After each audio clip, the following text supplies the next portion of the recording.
ಇಂದಿನ ಈ ವಿಡಿಯೋದಲ್ಲಿ ನಾವು 2024-25 ಸಾಲಿನ SSLC ಮಾದರಿ ಪ್ರಶ್ನೋತ್ತರ ಪತ್ರಿಕೆ ಪ್ರಥಮ ಭಾಷೆ ಕನ್ನಡ, ಈ ಒಂದು ಪ್ರಥಮ ಭಾಷೆ ಕನ್ನಡದ ಒಟ್ಟು 100 ಅಂಕಗಳಿಗಿರ್ತಕ್ಕಂಥದ್ದು. ಈ ಬೋರ್ಡ್ ಎಕ್ಸಾಮ್ನ ಅಂದರೆ ಕರ್ನಾಟಕ ಶಾಲಾ ಪರೀಕ್ಷೆ ಮತ್ತು ಮೌಲ್ಯ ನಿರ್ಣಯ ಮಂಡಳಿ ಏನಿದೆಯೋ ಅವ್ರು ಬಿಟ್ಟಿರ್ತಕ್ಕಂಥ ಮೊದಲ ಪತ್ರಿಕೆಯನ್ನು ಇವತ್ತು ನಾವು ಈ ಒಂದು ವಿಡಿಯೋದಲ್ಲಿ ಚರ್ಚೆ ಮಾಡೋಣ. ನಿಮಗೆಲ್ಲರಿಗೂ ಗೊತ್ತಿರೋಂಗೆ 3 ಗಂಟೆಯ ಪತ್ರಿಕೆ ಇದು. ಮೊದಲ ಮೇಲಿನ ನಾವು ಗಮನಿಸೋದಾದರೆ ಇಲ್ಲಿ 4 ಆಯ್ಕೆಗಳನ್ನು ಕೊಟ್ಟಿರ್ತಾರೆ MCQಗಳು. ಅದರಲ್ಲಿ ಸೂಕ್ತವಾದ ಉತ್ತರವನ್ನು ನಾವು ಆರಿಸಿ ಕ್ರಮಾಕ್ಷರದೊಂದಿಗೆ ಬರಿಬೇಕು. ಮೊದಲನೆಯ ಒಂದು ಪ್ರಶ್ನೆ ನೋಡೋದಾದರೆ, ಕನ್ನಡ ವರ್ಣಮಾಲೆಯಲ್ಲಿರುವ ವರ್ಗದ ಪಂಚಮಾಕ್ಷರಗಳು ಏನಾಗ್ತವೆ ಅಂತ ಕೇಳಿದರೆ ಅದು ಸಿ ಅನುನಾಸಿಕ ಅಂತ ನಾವು ಕರಿತೀವಿ.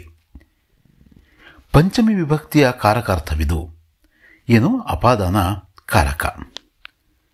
ಹಾಗೆಯೇ ದೇವರು ನಿಮಗೆಲ್ಲರಿಗೂ ಶುಭವನ್ನುಂಟು ಮಾಡಲಿ, ಇಲ್ಲಿ ಗೆರೆ ಎಳೆದಿರ್ತಕ್ಕಂತಹ ಮಾಡಲಿ ಅಂತಕ್ಕಂಥದ್ದು ಏನಿದೆಯೋ ಅದರ ಆ ಪದದ ಕ್ರಿಯಾರೂಪವನ್ನು ನಾವು ಬರಿಬೇಕು, ವಿದ್ಯಾರ್ಥಕ ಕ್ರಿಯಾರೂಪ. ಹಾಗೆ ಬಹುವ್ರೀಹಿ ಸಮಾಸದ ಪದವಿದು ಅಂತ ಕೇಳಿದರೆ ನಿಮಗೆಲ್ಲರೂ ಗೊತ್ತಿರೋ ಹಾಗೆ ಉತ್ತರ ಏನು? ಚಕ್ರಪಾಣಿ. ಸ್ವತಂತ್ರ ವಾಕ್ಯಗಳಾಗಿ ನಿಲ್ಲಬಲ್ಲ ಅನೇಕ ಉಪವಾಕ್ಯಗಳೊಡನೆ ಒಂದು ಪೂರ್ಣಾಭಿಪ್ರಾಯದ ವಾಕ್ಯವಾಗಿದ್ದರೆ ಅದು ಏನಂತ ಕರಿತೀವಿ? ಬಿ ಸಂಯೋಜಿತ ವಾಕ್ಯ. ಬಿ ಸಂಯೋಜಿತ ವಾಕ್ಯ. ತರುವಾಯ ಪದವು ಈ ಅವ್ಯಯಕ್ಕೆ ಉದಾಹರಣೆಯಾಗಿದೆ. ಯಾವುದು? ಸಾಮಾನ್ಯಾರ್ಥ ಕಾವ್ಯಯ. ಇದಕ್ಕೆ ಅದು ಉದಾಹರಣೆ. ಯಾವುದು? ತರುವಾಯ ಎನ್ನುವ ಪದ. ಎರಡನೇ ಮೇಲಿನ ನಾವು ನೋಡೋದಾದರೆ 4 ಅಂಕಗಳಿಗೋಸ್ಕರ ಇರುತ್ತೆ. ಮೊದಲೆರಡು ಪದಗಳಿಗಿರುವ ಸಂಬಂಧವನ್ನು ದಂತೆ ನಾವು 3ನೇ ಪದಕ್ಕೆ ಸರಿಹೊಂದುವ ಸಂಬಂಧಿ ಪದವನ್ನು ಬರೀತಕ್ಕಂಥದ್ದು. ವೈಶಾಖ ಬೆಸಗೆ ಅಂತ ಇದೆ. ಪ್ರತಿಹಾರಿ ಪಡಿಯರ. ಚೆಲುವಿಕೆ ತದ್ದಿದಾಂತ ಭಾವನಾಮವಾದರೆ ತಿನ್ನುವಿಕೆ ಕೃದಾಂತ ಭಾವನಾಮ. ಮಕ್ಕಳು ಮರಿ ಜೋಡು ನುಡಿಯಾದರೆ ಬಟ ಬಯಲು ದ್ವಿರುಕ್ತಿ. ಹಾಗೆಯೇ ಮನುಷ್ಯ ರೂಢನಾಮ ಆದರೆ ಪೂಜಾರಿ ಅನ್ವರ್ಥ ನಾಮ. ಮುಂದೆ 3ನೇ ಒಂದು ಮೇಲನ್ನು ನಾವು ನೋಡೋದಾದರೆ ಒಂದೊಂದು ವಾಕ್ಯದಲ್ಲಿ ಉತ್ತರಿಸಿ ಬರೀಬೇಕು. 1 ಅಂಕದ 7 ಪ್ರಶ್ನೆಗಳಿರ್ತವೆ. ಹಸಿದು ಮಲಗಿದ್ದ ಹುಲಿಯು ಏನೆಂದು ಯೋಚಿಸಿತು? ಹಸಿದು ಮಲಗಿದ್ದ ಈ ಹುಲಿಯು ವಿಧಿ ಆಹಾರಕ್ಕೆ ಏನನ್ನು ಒದಗಿಸುವುದು ಎಂದು ಯೋಚಿಸಿತು.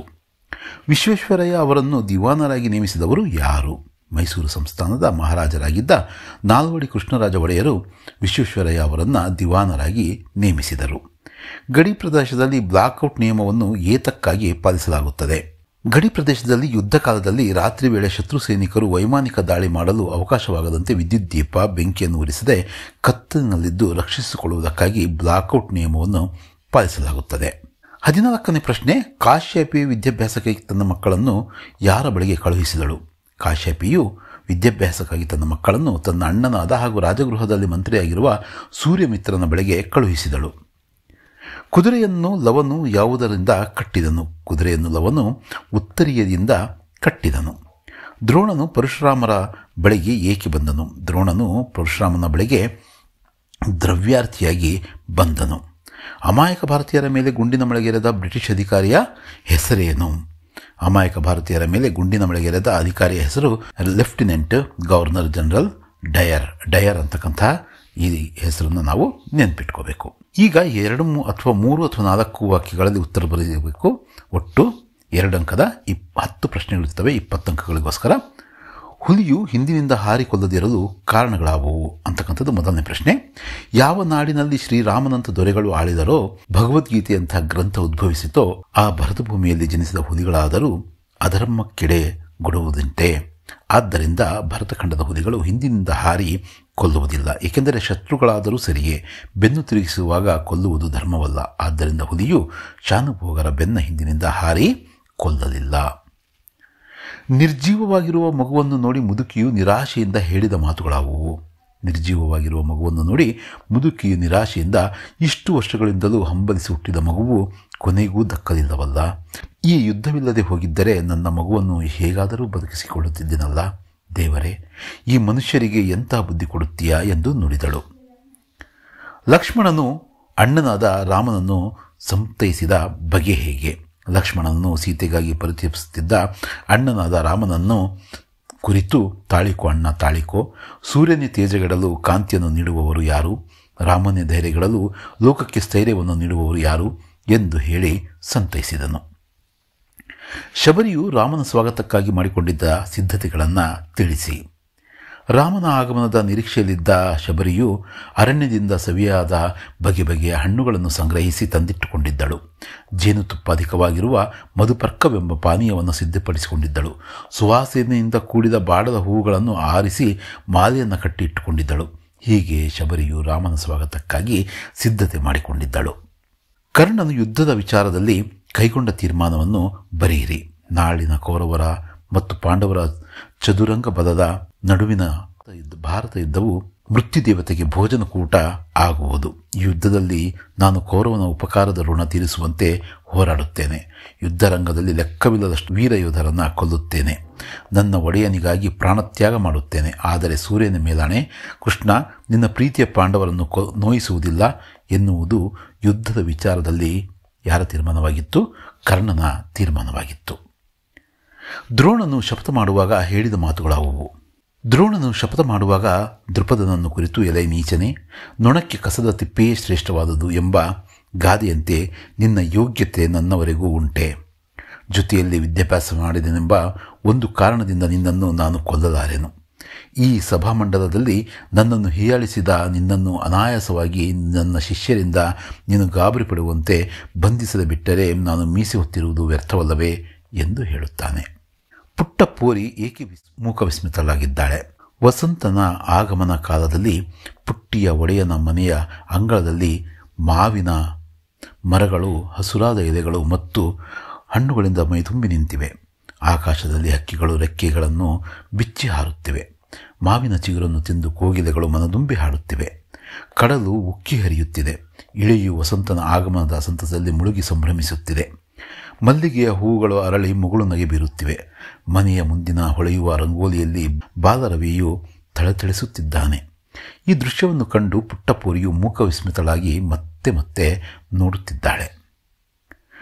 ಅಂದವಾದ ಬರವಣಿಗೆಯ ಬಗ್ಗೆ ಗಾಂಧೀಜಿಯವರ ಅಭಿಪ್ರಾಯವೇನು? ಮಹಾತ್ಮ ಗಾಂಧೀಜಿಯವರು ಇಂಗ್ಲೆಂಡಿಗೆ ಹೋಗುವವರೆಗೂ ಅಂದವಾದ ಅಕ್ಷರ, ಒಳ್ಳೆಯ ಬರವಣಿಗೆ ಶಿಕ್ಷಣದ ಅವಶ್ಯಕ ಅಂಶವಲ್ಲ ಎಂದು ಭಾವಿಸಿದ್ದರು. ನಂತರ ದಕ್ಷಿಣ ಆಫ್ರಿಕಕ್ಕೆ ಹೋದ ಮೇಲೆ ಅಲ್ಲಿ ಸುಶಿಕ್ಷಿತ ಯುವಕರ ಮತ್ತು ವಕೀಲರ ಮುತ್ತು ಪೂಡಿಸಿದಂತಹ ಸುಂದರ ಬರವಣಿಗೆಯನ್ನು ನೋಡಿ ಅವರಿಗೆ ನಾಚಿಕೆಯೂ ಪಶ್ಚಾತ್ತಾಪವೂ ಆಯಿತು. ಆಗ ಅವರು ಕೆಟ್ಟ ಅಕ್ಷರದ ಬರವಣಿಗೆ ಅಪಕ್ವ ಮತ್ತು ಅಪೂರ್ಣ ಶಿಕ್ಷಣದ ಚಿಹ್ನೆ ಎಂದು ಅರಿತುಕೊಂಡು ತಮ್ಮ ಬರಹವನ್ನು ತಿದ್ದಿಕೊಳ್ಳಲು ಪ್ರಯತ್ನಿಸಿದರಾದರೂ ಅದು ಸಾಧ್ಯವಾಗಲಿಲ್ಲ. ಆಗ ಗಾಂಧೀಜಿಯವರು ನನ್ನ ಉದಾಹರಣೆಯಿಂದ ಒಳ್ಳೆಯ ಬರವಣಿಗೆ ಉತ್ತಮ ಶಿಕ್ಷಣದ ಅವಶ್ಯಕ ಅಂಶವೆಂಬುದನ್ನು ಪ್ರತಿಯೊಬ್ಬ ಯುವಕನೂ ಯುವತಿಯೂ ತಿಳಿದುಕೊಳ್ಳಲಿ ಎಂದು ಹೇಳಿದರು. ಭಗವಂತನಲ್ಲಿ ಶರಣಾಗುವ ಭಾವ ಅಕ್ಕ ಮಹಾದೇವಿಯ ವಚನದಲ್ಲಿ ಹೇಗೆ ವ್ಯಕ್ತಗೊಂಡಿದೆ? ಚಂದನವ ಕಡಿದು ಕೊರೆದು ತೇದರೆ ಅದು ನೊಂದಿನೆಂದು ತನ್ನ ಕಂಪನ್ನು ಬಿಡದಂತೆ, ಸುವರ್ಣವನ್ನು ಕಡಿದು ಒರೆದು ಬೆಂದರೂ ಅದು ಕಪ್ಪಾಗದೆ ಹೊಳೆಯುವಂತೆ, ಕಬ್ಬನ್ನು ಸಂದು ಸಂದುಗಳಲ್ಲಿ ಕಡಿದು ತಂದು ಗಾಣದಲ್ಲಿ ಹಾಕಿ ಅರೆದರೆ ಅದು ಬೆಂದು ಪಾಕವಾಗಿ ಸಕ್ಕರೆಯಾಗುವಂತೆ, ಚನ್ನಮಲ್ಲಿಕಾರ್ಜುನಯ್ಯ, ನಾನು ಹಿಂದೆ ಮಾಡಿದ ಪಾಪಕೃತ್ಯಗಳನ್ನು ತಂದು ಮುಂದಿಟ್ಟರೆ ಅದರಿಂದ ನಿಮಗೆ ಹಾನಿ. ನೀವು ನನ್ನನ್ನು ಕೊಂದರೂ ಸಹ ನಾನು ನಿಮಗೆ ಶರಣೆಂಬುದನ್ನು ಬಿಡುವುದಿಲ್ಲ. ಹೀಗೆ ಭಗವಂತನಲ್ಲಿ ಶರಣಾಗುವ ಭಾವ ಅಕ್ಕ ಮಹಾದೇವಿಯ ವಚನದಲ್ಲಿ ವ್ಯಕ್ತವಾಗಿದೆ. ಶುಕನಾಸನು ತಿಳಿಸಿರುವಂತೆ ರಾಜರ ಪ್ರಕೃತಿಯನ್ನು ಕುರಿತು ಬರೆಯಿರಿ. ಶುಕನಾಸನು ತಿಳಿಸಿರುವಂತೆ ರಾಜರ ಪ್ರಕೃತಿ ಹೇಗಿರುತ್ತೆಂದರೆ, ರಾಜರಿಗೆ ಅಹಂಕಾರದ ದಾಹಜ್ವರ ತಲೆಗಳಲ್ಲಿರುತ್ತದೆ. ಅಹಂಕಾರದ ದಾಹಜ್ವರದಿಂದ ರಾಜರ ಮನಸ್ಸಿನಲ್ಲಿ ಕತ್ತಲೆ ತುಂಬಿರುತ್ತದೆ. ತಮ್ಮ ಬಳಿ ಇರುವ ದುಡ್ಡಿನ ಮಹಿಮೆಯಿಂದ ರಾಜರಿಗೆ ಅಹಂಕಾರ ಬರುತ್ತದೆ. ದುಡ್ಡು ದುರಾಭಿಮಾನದ ತವರು. ದುಡ್ಡಿನ ಪೈತ್ಯ ಅಡಲಿದವರಿಗೆ ಜಗತ್ತೆಲ್ಲ ಕ್ಷುದ್ರವಾಗಿ ಕಾಣುತ್ತದೆ. ರಾಜ್ಯ ಎನ್ನುವುದು ಒಂದು ವಿಷವಿದ್ದಂತೆ. ಅದರ ಅಧಿಕಾರದ ಸೋಂಕು ತಾಗಿದವರಿಗೆಲ್ಲ ಬುದ್ಧಿ ಮಂಕಾಗಿ ಬಿಡುತ್ತದೆ. ಈಗ 5ನೇ ಮೇನ್ನ ನಾವು ನೋಡ್ತಕ್ಕಂಥದ್ದಾದರೆ ಇಲ್ಲಿ ಏನು ಕೊಟ್ಟಿದ್ದಾರೆ? ಕೆಳಗಿನ ಕವಿ ಸಾಹಿತಿಗಳ ಜನ್ಮಸ್ಥಳ, ಕಾಲ, ಕೃತಿ ಮತ್ತು ಬಿರುದು ಪ್ರಶಸ್ತಿಗಳ ಕುರಿತು ವಾಕ್ಯ ರೂಪದಲ್ಲಿ ಬರೆಯಿರಿ ಅಂತ 2 ಪ್ರಶ್ನೆಗಳನ್ನು ಕೇಳಿದರೆ, ತಲಾ 3 ಅಂಕದ ಪ್ರಶ್ನೆಗಳು, ಒಟ್ಟು 6 ಅಂಕಗಳು. ದೇವನೂರು ಮಹಾದೇವ ಅವರ ಬಗ್ಗೆ ಈ ಮಾದರಿ ಪ್ರಶ್ನೆ ಪತ್ರಿಕೆಯಲ್ಲಿ ನಿಮಗೆ ಪ್ರಶ್ನೆಯನ್ನು ಕೇಳಿದರೆ, ಶ್ರೀ ದೇವನೂರು ಮಹಾದೇವ ಅವರು ಕ್ರಿಸ್ತಶಕ 1948ರಲ್ಲಿ ಮೈಸೂರು ಜಿಲ್ಲೆಯ ನಂಜನಗೂಡು ತಾಲೂಕಿನ ದೇವನೂರಿನಲ್ಲಿ ಜನಿಸಿದರು. ಇವರು ಬಂಡಾಯ ಮತ್ತು ದಲಿತ ಸಾಹಿತ್ಯದ ಪ್ರಮುಖ ಲೇಖಕರಲ್ಲಿ ಒಬ್ಬರಾಗಿದ್ದಾರೆ. ಇವರು ಆಡುಮಾತಿನ ಧ್ವನಿಶಕ್ತಿಯನ್ನು ಎತ್ತರಿಸಿದ ಶಬ್ದಶಿಲ್ಪಿ. ಇವರು ಎದೆಗೆ ಬಿದ್ದ ಅಕ್ಷರ, ಕುಸುಮಬಾಲೆ, ದ್ಯಾವನೂರು, ಒಡಲಾಳ, ಗಾಂಧಿ ಮತ್ತು ಮಾವೋ, ನಂಬಿಕೆಯ ನಂಟ, ನೋಡು ಮತ್ತು ಕೂಡು ಮೊದಲಾದ ಕೃತಿಗಳನ್ನು ರಚಿಸಿದ್ದಾರೆ. ಶ್ರೀಯುತರ ಒಡಲಾಳ ಕೃತಿಗೆ ಭಾರತೀಯ ಭಾಷಾ ಪರಿಷತ್ ಪ್ರಶಸ್ತಿಯನ್ನು ಹಾಗೂ ಕುಸುಮಬಾಲೆ ಕಾದಂಬರಿಗೆ ಕೇಂದ್ರ ಸಾಹಿತ್ಯ ಅಕಾಡೆಮಿ ಪ್ರಶಸ್ತಿಯನ್ನು ನೀಡಿ ಗೌರವಿಸಲಾಗಿದೆ. ಇವರಿಗೆ ಕರ್ನಾಟಕ ರಾಜ್ಯೋತ್ಸವ ಪ್ರಶಸ್ತಿಯೂ ಸಹ ದೊರೆತಿದೆ. ಎರಡನೆಯ ಕವಿ ಲಕ್ಷ್ಮೀಶ. ಕವಿ ಲಕ್ಷ್ಮೀಶ ಅವರು ಕ್ರಿಸ್ತಶಕ ಸುಮಾರು 1550ರಲ್ಲಿ ಚಿಕ್ಕಮಗಳೂರು ಜಿಲ್ಲೆಯ ಕಡೂರು ತಾಲೂಕಿನ ದೇವನೂರಿನಲ್ಲಿ ಜನಿಸಿದ್ದರು. ಇವರಿಗೆ ಲಕ್ಷ್ಮೀರಮಣ, ಲಕ್ಷ್ಮೀಪತಿ ಎಂಬ ಹೆಸರುಗಳು ಕೂಡ ಇದ್ದವು. ಇವರು ಜೈಮಿನಿ ಭಾರತ ಎಂಬ ಪ್ರಸಿದ್ಧ ಕಾವ್ಯವನ್ನು ರಚಿಸಿದ್ದಾರೆ. ಉಪಮಾಲೋಲ, ಕರ್ನಾಟಕ ಕವಿ ಚೂತವನ ಚೈತ್ರ ಎಂಬ ಬಿರುದುಗಳನ್ನು ನೀಡಿ ಗೌರವಿಸಲಾಗಿದೆ ಲಕ್ಷ್ಮೀಶ ಅವರಿಗೆ. ಈ 6ನೇ ಮೇನ ನೋಡೋದಾದರೆ, ಕೆಳಗಿನ ಪದ್ಯಭಾಗಕ್ಕೆ ಪ್ರಸ್ತಾರ ಹಾಕಿ ಗಣ ವಿಭಾಗ ಮಾಡಿ ಛಂದಸ್ಸಿನ ಹೆಸರನ್ನು ಬರೆಯಿರಿ ಅಂತ ಕೇಳಿದರೆ ಒಂದು ಪ್ರಶ್ನೆ 3 ಅಂಕಗಳಿಗೋಸ್ಕರ. ಭಾನುವೆ ಸಾಲದೆ ಪಗಲೆನಿ ತಾನು ದೀವಿಗೆಗಳೂರಿ ದೊಡೆಂ ನಂದಿ ದೊಡೆಂ. ಇಲ್ಲಿ ಪ್ರಸ್ತಾರ ಹಾಕಿ ಗಣ ವಿಭಾಗಗಳನ್ನು ಮಾಡಿದ್ದಾರೆ, ನೀವು ಅದನ್ನು ನೋಡಬಹುದು. ಈ ಮೇಲಿನ ಪದ್ಯವು ಮಾತ್ರಗಣದಲ್ಲಿ ಕಂದ ಪದ್ಯದಲ್ಲಿ ರಚಿಸಲಾಗಿದೆ ಅಂತಕ್ಕಂಥದ್ದು ಕೂಡ ನಾವಿಲ್ಲಿ ಹೇಳಿ ಇದನ್ನು ಕೂಡ ಅಂಡರ್ಲೈನ್ ಮಾಡಿದರೆ ಸರಿ. ಕೆಳಗಿನ ವಾಕ್ಯದಲ್ಲಿರುವ ಅಲಂಕಾರವನ್ನು ಹೆಸರಿಸಿ ಲಕ್ಷಣ ಬರೆದು ಸಮನ್ವಯಗೊಳಿಸಿ ಅಂತ ಕೇಳಿದರೆ 3 ಅಂಕಗಳಿಗೆ ಇರ್ತಕ್ಕಂಥ ಒಂದು ಪ್ರಶ್ನೆ ಇದು. ನನ್ನ ಧೈರ್ಯದ ಭೂಮಿ ಕಾಲಡಿಯೇ ಕುಸಿಯುತ್ತಿದೆ. ಇಲ್ಲಿ ಅಲಂಕಾರ ರೂಪಕ ಅಲಂಕಾರ, ಲಕ್ಷಣ ಉಪಮೇಯ ಉಪಮಾನಗಳಿಗೆ ಭೇದವು ಕಂಡುಬರದೆ ಅವೆರಡು ಒಂದೇ ಒಂದು ಎಂದು ಹೋಲಿಸಿ ವರ್ಣಿಸಿದರೆ ಅದನ್ನು ಏನಂತ ಕರಿತೀವಿ? ರೂಪಕ ಅಲಂಕಾರ ಅಂತ ಕರಿತೀವಿ. ಉಪಮೇಯ ಧೈರ್ಯ, ಉಪಮಾನ ಭೂಮಿ, ಸಮನ್ವಯ. ಇಲ್ಲಿ ಈ ಒಂದು ವಾಕ್ಯದಲ್ಲಿರುವ ಸಮನ್ವಯವನ್ನು ನೋಡೋದಾದರೆ ಇಲ್ಲಿ ಉಪಮೇಯವಾದ ಧೈರ್ಯಕ್ಕೂ ಉಪಮಾನವಾದ ಭೂಮಿಗೂ ಯಾವುದೇ ಭೇದವು ಕಂಡುಬರದೆ ಅವೆರಡು ಒಂದೇ ಎಂದು ವರ್ಣಿಸಲಾಗಿದೆ. ಆದ್ದರಿಂದ ಈ ವಾಕ್ಯವು ಯಾವ ಅಲಂಕಾರಕ್ಕೆ? ರೂಪಕ ಅಲಂಕಾರಕ್ಕೆ ಒಂದು ಉದಾಹರಣೆ ಆಗಿದೆ. 8ನೇ ಮೇನು, ಕೆಳಗಿನ ಗಾದೆಗಳಲ್ಲಿ ಯಾವುದಾದರೂ ಒಂದನ್ನು ಗಾದೆಯ ಮಹತ್ವದೊಂದಿಗೆ ವಿಸ್ತರಿಸಿ ಬರೆಯಿರಿ. 3 ಅಂಕಗಳಿಗೆ. ಮಿಂಚಿ ಹೋದ ಕಾರ್ಯಕ್ಕೆ ಚಿಂತಿಸಿ ಫಲವಿಲ್ಲ. ಗಾದೆಗಳು ವೇದಗಳಿಗೆ ಸಮಾನ ಎನ್ನುತ್ತಾರೆ. ಯಾವುದೇ ಒಂದು ಗಾದೆ ಕೇಳಿದರೂ ಕೂಡ ನಾವು ಇದನ್ನು ಮೊದಲು ಬರೀಬೇಕು. ಗಾದೆ ವೇದಕ್ಕಿಂತ 1 ಪಟ್ಟು ಮಿಗಿಲಾಗಿರುವುದರಿಂದ ವೇದ ಸುಳ್ಳಾದರೂ ಗಾದೆ ಸುಳ್ಳಾಗದು ಎಂಬ ನುಡಿ ಹುಟ್ಟಿತು. ಹಿರಿಯರ ಅನುಭವದ ನುಡಿಮುತ್ತುಗಳ ಈ ಗಾದೆಗಳು. ಬಿಂದುವಿನಂತಹ ಗಾದೆಯಲ್ಲಿ ಸಿಂಧುವಿನಂತಹ ವಿಶಾಲ ಅರ್ಥವು ಅಡಗಿರುತ್ತದೆ.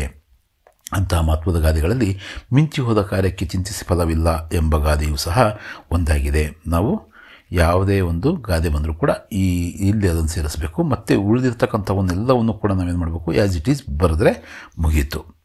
ಕೆಲವು ಬಾರಿ ಅನಿರೀಕ್ಷಿತವಾಗಿ ಆಗಬೇಕಾದ ಕೆಲಸಕ್ಕೆ ಇನ್ನೇನೋ ಆಗುವ ಸಂಭವವಿದೆ. ಹಾಗಾದಾಗ ಅದಕ್ಕಾಗಿ ಯೋಚಿಸಿದರೆ, ತಲೆ ಕೆಡಿಸಿಕೊಂಡರೆ ಏನೂ ಪ್ರಯೋಜನವಿಲ್ಲ ಎಂದು ಈ ಗಾದೆಯು ತಿಳಿಸುತ್ತದೆ. ವರ್ಷವೆಲ್ಲ ಓದಿ ಪರೀಕ್ಷೆಗಾಗಿ ಪೂರ್ವ ಸಿದ್ಧತೆಯನ್ನು ಅಥವಾ ಸರ್ವಸಿದ್ಧತೆಯನ್ನು ಮಾಡಿಕೊಂಡಿರುವ ವಿದ್ಯಾರ್ಥಿಗೆ ಪರೀಕ್ಷೆಯ ಸಮಯಕ್ಕೆ ಸರಿಯಾಗಿ ವಿಷಮ, ಶೀತ, ಜ್ವರ, ರೋಗ ಬಂದು ಪರೀಕ್ಷೆಗೆ ಹೋಗಲಾಗದಿದ್ದರೆ ಅವನಿಗೆ ಬಹಳ ವ್ಯಥೆಯಾಗುವುದು ಸಹಜ. ಆದರೆ ಇದಕ್ಕೆ ಚಿಂತಿಸಿ ಫಲವಿಲ್ಲ. ಮುಂದಿನ ದಾರಿಯನ್ನು ಕಂಡುಕೊಳ್ಳಬೇಕು. ಆರೋಗ್ಯ ಸರಿಯಾದ ಮೇಲೆ ಮತ್ತೆ ಪರೀಕ್ಷೆಯನ್ನು ಬರೆಯುವ ಸಿದ್ಧತೆ ಮಾಡಿಕೊಳ್ಳಬೇಕು ಅಷ್ಟೇ. ಚಿತೆಗೂ ಚಿಂತೆಗೂ 1 ಮಾತ್ರ ವ್ಯತ್ಯಾಸ. ಚಿತೆಯು ನಿರ್ಜೀವವಾದ ಶವವನ್ನು ಸುಟ್ಟರೆ ಚಿಂತೆಯು ಸಜೀವವಾದ ವ್ಯಕ್ತಿಯನ್ನು ಕೊಲ್ಲುತ್ತದೆ. ಕೆಲವೊಮ್ಮೆ ನಮ್ಮ ತಪ್ಪಿನಿಂದ, ಕೆಲವೊಮ್ಮೆ ನಮ್ಮದಲ್ಲದ ತಪ್ಪಿನಿಂದ ಆಗಬಾರದು ಆಗಿಬಿಡುತ್ತದೆ. ಆಗ ಚಿಂತಿಸುವುದರಿಂದ ಪ್ರಯೋಜನವಿಲ್ಲ. ಧೈರ್ಯದಿಂದ, ಸಹನೆಯಿಂದ ಉಂಟಾಗುವ ಸನ್ನಿವೇಶಗಳನ್ನು ಎದುರಿಸಬೇಕು ಎನ್ನುವುದೇ ಈ ಗಾದೆಯ ಅರ್ಥವಾಗಿದೆ. ಯಾವ್ದು ಕೇಳಿದರೆ, ಆಳಾಗಬಲ್ಲವನು ಅರಸನಾಗಬಲ್ಲ. ಇಲ್ಲೂ ಕೂಡ ಸೇಮ್ ಅದನ್ನೇ ಬರೀಬೇಕು. ಗಾದೆಗಳು ವೇದಗಳಿಗೆ ಸಮಾನ ಎನ್ನುತ್ತಾರೆ. ಗಾದೆ ವೇದಕ್ಕಿಂತ 1 ಪಟ್ಟು ಮಿಗಿಲಾಗಿರುವುದರಿಂದ ವೇದ ಸುಳ್ಳಾದರೂ ಗಾದೆ ಸುಳ್ಳಾಗದು ಎಂಬ ನುಡಿ ಹುಟ್ಟಿತು. ಹಿರಿಯರ ಅನುಭವದ ನುಡಿಮುತ್ತುಗಳೇ ಈ ಗಾದೆಗಳು. ಬಿಂದುವಿನಂತಹ ಗಾದೆಯಲ್ಲಿ ಸಿಂಧುವಿನಂಥ ವಿಶಾಲ ಅರ್ಥ ಒಳಗಿರುತ್ತದೆ. ಅಂತಹ ಮಹತ್ವದ ಗಾದೆಗಳಲ್ಲಿ ಆಳಾಗಬಲ್ಲವನು ಅರಸನಾಗಬಲ್ಲವನು ಎಂಬ ಗಾದೆಯು ಸಹ ಒಂದಾಗಿದೆ ಅಂತಕ್ಕಂಥದ್ದನ್ನು ನಾವು ಬರಿಬೇಕು. ಇಷ್ಟನ್ನು ನಾವು ಚೇಂಜ್ ಮಾಡಬೇಕಾದಲ್ಲ, ಅದನ್ನು ಕೂಡ ಮಾಡಬೇಕು. ಕಾಯಕದ ಘನತೆಯನ್ನು ಬಡವರು ಶ್ರೀಮಂತರೆನ್ನದೇ ತಿಳಿದುಕೊಳ್ಳಬೇಕಾಗಿರುವುದು ಅಗತ್ಯ. ತಾನು ಪುರುಷ, ಗೃಹ ಕೃತ್ಯಗಳನ್ನು ಮಾಡುವುದು ಅವಮಾನ. 2 ಪದವಿಗಳನ್ನು ಪಡೆದಿರುವವನು ಹಳ್ಳಿಯಲ್ಲಿ ಕೃಷಿ ಮಾಡುವುದು ಅವಮಾನ ಎಂಬಂಥ ಧೋರಣೆ ತೀರಾ ಸರಿಯಲ್ಲ. ಮನುಷ್ಯ ತನ್ನ ದುಡಿಮೆಯ ಬಲದಿಂದ ಎತ್ತರಕ್ಕೆ ಏರಿರುವ ಉದಾಹರಣೆಗಳು ಸಾಕಷ್ಟಿವೆ. ಆಳಿನ ದುಡಿಮೆ, ಸಮಸ್ಯೆ, ಸ್ಥಿತಿಗಳನ್ನು ಸ್ವತಃ ಅವರೊಂದಿಗೆ ಬೆರೆತು ಅರ್ಥ ಮಾಡಿಕೊಂಡರಷ್ಟೇ ಅರಸ ಎಂಬುದು ಅದನ್ನು ಪರಿಹರಿಸಲು ಸಾಧ್ಯ. ಆಳಾಗಿ ದುಡಿ, ಅರಸನಾಗಿ ಮೆರೆ ಎಂಬ ಮಾತು ಈ ಗಾದೆಯ ಮಾತನ್ನು ಏನು ಮಾಡುತ್ತೆ? ಸಮರ್ಥಿಸುತ್ತದೆ. 9ನೇ ಮೇನನ್ನು ನಾವು ನೋಡೋದಾದರೆ, ಈ ಕೆಳಗಿನ ವಾಕ್ಯ ಅಥವಾ ಹೇಳಿಕೆಗಳಿಗೆ ಸಂದರ್ಭ ಮತ್ತು ಸ್ವಾರಸ್ಯವನ್ನು ಬರೀಬೇಕು. 6 ಪ್ರಶ್ನೆಗಳು ಇರ್ತವೆ. ಒಟ್ಟು 3 ಅಂಕಗಳಿಗೆ 18 ಅಂಕಗಳು ಒಟ್ಟು. ಶಿಕ್ಷಣಕ್ಕಾಗಿ ಶಿಕ್ಷಣವಿರಬೇಕು. ಇಲ್ಲಿ ಆಯ್ಕೆಯನ್ನು ನಾವು ಫಸ್ಟ್ ಬರೀತೀವಿ. ಆಯ್ಕೆಯಲ್ಲಿ ಈ ವಾಕ್ಯವನ್ನು DS ಜಯಪ್ಪಗೌಡ ಅವರು ರಚಿಸಿರುವ ದಿವಾನ್ ಸರ್ ಎಂ ವಿಶ್ವೇಶ್ವರಯ್ಯನವರ ಕಾರ್ಯಸಾಧನೆಗಳು ಎಂಬ ಸಂಶೋಧನಾ ಗ್ರಂಥದಿಂದ ಆಯ್ದ ಭಾಗ್ಯಶಿಲ್ಪಿ ಸರ್ ಎಂ ವಿಶ್ವೇಶ್ವರಯ್ಯ ಎಂಬ ಗದ್ಯಪಾಠದಿಂದ ಆರಿಸಲಾಗಿದೆ. ಸಂದರ್ಭ ಏನು ಅಂದರೆ, ಸಂದರ್ಭ ಶಿಕ್ಷಣದ ಬಗ್ಗೆ ವಿಶ್ವೇಶ್ವರಯ್ಯ ಅವರು ಆಧುನಿಕ ಶಿಕ್ಷಣವೇ ಎಲ್ಲ ಸಮಸ್ಯೆಗಳಿಗೂ ಪರಮೋಚ್ಚ ಪರಿಹಾರ, ಅದು ಕೆಲವೇ ಜನರ ಸೊತ್ತಾಗದೆ ಪ್ರಗತಿಪರ ರಾಜ್ಯದಲ್ಲಿ ಎಲ್ಲರ ಆಜನ್ಮ ಸಿದ್ಧ ಹಕ್ಕಾಗಬೇಕು ಎಂದು ಹೇಳುವ ಸಂದರ್ಭದಲ್ಲಿ ಈ ಮಾತು ಬಂದಿದೆ. ಈ ಮಾತನ್ನು ಸರ್ ಎಂ ವಿಶ್ವೇಶ್ವರಯ್ಯ ಅವರು ಹೇಳಿದ್ದಾರೆ. ಈ ವಾಕ್ಯದಲ್ಲಿರುವ ಸ್ವಾರಸ್ಯವನ್ನು ನಾವು ಗಮನಿಸುವುದಾದರೆ, ಸರ್ ಎಂ ವಿಶ್ವೇಶ್ವರಯ್ಯ ಅವರು ಒಂದು ರಾಜ್ಯ ಪ್ರಗತಿಯ ಪಥದಲ್ಲಿ ಸಾಗಬೇಕಾದರೆ ಅಲ್ಲಿ ವಾಸಿಸುವ ಪ್ರತಿಯೊಬ್ಬರೂ ಶಿಕ್ಷಣ ಪಡೆಯಬೇಕು. ಜನರನ್ನು ಸುಶಿಕ್ಷಿತರನ್ನಾಗಿಸಲು ಶಿಕ್ಷಣ ಅತ್ಯಗತ್ಯ. ಯಾವುದೇ ತಾರತಮ್ಯವಿಲ್ಲದೆ ಇದು ಎಲ್ಲ ಜನರಿಗೂ ದೊರೆಯಬೇಕು ಎಂಬುದನ್ನು ಈ ಮಾತಿನ ಮೂಲಕ ಶಿಕ್ಷಣದ ಮಹತ್ವವನ್ನು ಬಹು ಸ್ವಾರಸ್ಯವಾಗಿ ವ್ಯಕ್ತಪಡಿಸಿದ್ದಾರೆ. 34ನೇ ಪ್ರಶ್ನೆ, ಮನುಷ್ಯನಂತೆ ಟೊಪ್ಪಿಗೆಯಲ್ಲವೇ ಒಬ್ಬ ಮನುಷ್ಯನಂತೆ ಇನ್ನೊಬ್ಬಳಿಲ್ಲ. ಆಯ್ಕೆ ಈ ವಾಕ್ಯವನ್ನು ವಿಕ್ರು ಗೋಕಾಕ್ ಅವರು ರಚಿಸಿರುವ ಸಮುದ್ರದಾಚೆಯಿಂದ ಎಂಬ ಪ್ರವಾಸ ಕಥನದಿಂದ ಆಯ್ದ ಲಂಡನ್ ನಗರ ಎಂಬ ಗದ್ಯಪಾಠದಿಂದ ಆರಿಸಿಕೊಳ್ಳಲಾಗಿದೆ. ಸಂದರ್ಭ ಲೇಖಕರು ಲಂಡನ್ ನಗರದಲ್ಲಿ ಪ್ರವಾಸವನ್ನು ಮಾಡುವಾಗ ಇಲ್ಲಿನ ಹೆಣ್ಣು ಮಕ್ಕಳು ಧರಿಸಿರುವ ಟೊಪ್ಪಿಗೆಗಳನ್ನು ಬಹು ಕುತೂಹಲದಿಂದ ನೋಡುತ್ತಾರೆ. ಒಂದು ಟೊಪ್ಪಿಗೆಯಂತೆ ಇನ್ನೊಂದು ಇರುವುದಿಲ್ಲ. ಸಿಕ್ಕಿಸಿದ ಕುಚ್ಚವಾದರೂ ಕನಿಷ್ಠ ಪಕ್ಷಕ್ಕೆ ಬೇರೆಯಾಗಿರುತ್ತದೆ. ಕೋಟ್ಯಾವಧಿ ಟೊಪ್ಪಿಗೆಗಳನ್ನು ಬೇಕಾದರೆ ಪರೀಕ್ಷಿಸಿ ಮನಗಾಣಬಹುದು. ಮನುಷ್ಯನಂತೆ ಟೊಪ್ಪಿಗೆಯಲ್ಲವೇ ಎಂದು ಹೇಳುವ ಸಂದರ್ಭದಲ್ಲಿ ಈ ಮಾತು ಬಂದಿದೆ. ಈ ಮಾತನ್ನು ಲೇಖಕರು ಹೇಳುತ್ತಾರೆ. ಇಲ್ಲಿರುವ ಸ್ವಾರಸ್ಯ ಎಂದರೆ, ಲಂಡನ್ ನಗರದ ಹೆಣ್ಣು ಮಕ್ಕಳ ಸೌಂದರ್ಯ ಪ್ರೇಮ, ಆಯ್ಕೆಯಲ್ಲಿರುವ ವೈವಿಧ್ಯತೆಯ ಮನೋಭಾವವು ಹಾಗೂ ಲೇಖಕರ ಸೂಕ್ಷ್ಮ ವೀಕ್ಷಣ ಚಾತುರ್ಯವು ಈ ಮಾತಿನಲ್ಲಿ ಬಹು ಸ್ವಾರಸ್ಯಪೂರ್ಣವಾಗಿ ಅಭಿವ್ಯಕ್ತಗೊಂಡಿದೆ. 35ನೆಯ ಪ್ರಶ್ನೆ, ಕಣ್ಣ ನೀರಂ ತೀವಿ ನೆಲನಂ ಬರೆಯುತ್ತಿರೆ. ಆಯ್ಕೆ ಈ ವಾಕ್ಯವನ್ನು ಶಿವಕುಟ್ಟಾಚಾರ್ಯ ಅವರು ರಚಿಸಿರುವ ಕನ್ನಡದ ಪ್ರಥಮ ಗದ್ಯಕೃತಿಯಾದ ಒಡ್ಡಾರಾಧನೆ ಎನ್ನುವ ಆ ಕೃತಿಯಿಂದ ಆಯ್ದ ಅಗ್ನಿಭೂತಿ ವಾಯುಭೂತಿಯ ಕಥೆ ಎಂಬ ಗದ್ಯಪಾಠದಿಂದ ಆರಿಸಿಕೊಳ್ಳಲಾಗಿದೆ. ಸಂದರ್ಭ ಕೌಶಂಬಿ ಪಟ್ಟಣದ ಅರಸನಾದ ಅತಿಬಲನು ತನ್ನ ಮಂತ್ರಿಯಾಗಿದ್ದ ಸೋಮಶರ್ಮನು ಮರಣ ಹೊಂದಿದ ಕೆಲವು ದಿನಗಳ ನಂತರ ದೂತರನ್ನು ಕಳುಹಿಸಿ ಅವನ ಮಕ್ಕಳಾದ ಅಗ್ನಿಭೂತಿ ಮತ್ತು ವಾಯುಭೂತಿಯರನ್ನು ರಾಜಸಭೆಗೆ ಕರೆಸಿಕೊಂಡನು. ರಾಜಸಭೆಯಲ್ಲಿ ರಾಜನು ಅವರನ್ನು ಕುರಿತು ನೀವು ಯಾವ ವಿದ್ಯೆಗಳನ್ನು ಬಲ್ಲಿರಿ ಎಂದು ಕೇಳಿದ ಸಂದರ್ಭದಲ್ಲಿ ಕವಿಗಳು ಈ ಮಾತನ್ನು ಹೇಳುತ್ತಾರೆ. ಸ್ವಾರಸ್ಯ ಏನಂದರೆ, ಅಗ್ನಿಭೂತಿ ವಾಯುಭೂತಿಯರು ಸಪ್ತವ್ಯಸನಗಳಿಗೆ ಬಲಿಯಾಗಿ ವಿದ್ಯಾರ್ಜನೆಯನ್ನು ಮಾಡದಿದ್ದ ತಪ್ಪಿಗಾಗಿ ನೊಂದು ನಾಚಿಕೆಯಿಂದ ತಲೆ ತಗ್ಗಿಸಿದರು ಎನ್ನುವುದು ಕವಿಗಳು ಈ ಮಾತಿನ ಮೂಲಕ ಅಭಿವ್ಯಕ್ತಗೊಳಿಸಿದ್ದಾರೆ. 36ನೆಯ ಒಂದು ಪ್ರಶ್ನೆ, ಹೊಸ ಎಚ್ಚರದಳು ಬದುಕೋಣ.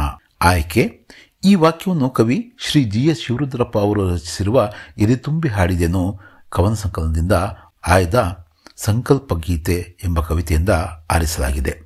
ಸಂದರ್ಭ ಕವಿಗಳು ಜೀವನದಲ್ಲಿ ಧನಾತ್ಮಕ ಮನೋಭಾವನೆಯ ದೃಢ ಸಂಕಲ್ಪವನ್ನು ಹೊಂದಿರಬೇಕು ಎಂದು ಹೇಳುವ ಸಂದರ್ಭದಲ್ಲಿ ಈ ಮಾತನ್ನು ಹೇಳುತ್ತಾರೆ. ಸ್ವಾರಸ್ಯ ಎಲ್ಲ ಮಾತುಗಳು ಸಾಧನೆಯ ದಾರಿಗಳು ಎಂಬ ಎಚ್ಚರದಲ್ಲಿ ಬದುಕುವ ಸಂಕಲ್ಪ ಕೈಗೊಳ್ಳುವುದರಿಂದ ದೇಶದಲ್ಲಿ ಶಾಂತಿಯು ನೆಲೆಸುವಂತೆ ಮಾಡಬಹುದು ಎಂದು ಕವಿಗಳು ಸ್ವಾರಸ್ಯಪೂರ್ಣವಾಗಿ ತಮ್ಮ ಭಾವನೆಯನ್ನು ವ್ಯಕ್ತಪಡಿಸಿರುತ್ತಾರೆ. 37ನೆಯ ಒಂದು ಸಂದರ್ಭ, ಇದು ಪ್ರಶ್ನೆ, ಕೌಂತೆಯರು ಸುಯೋಧನರೆನಗೆ ಬೆಸಕೈವಲ್ಲಿ ಮನವಿಲ್ಲ.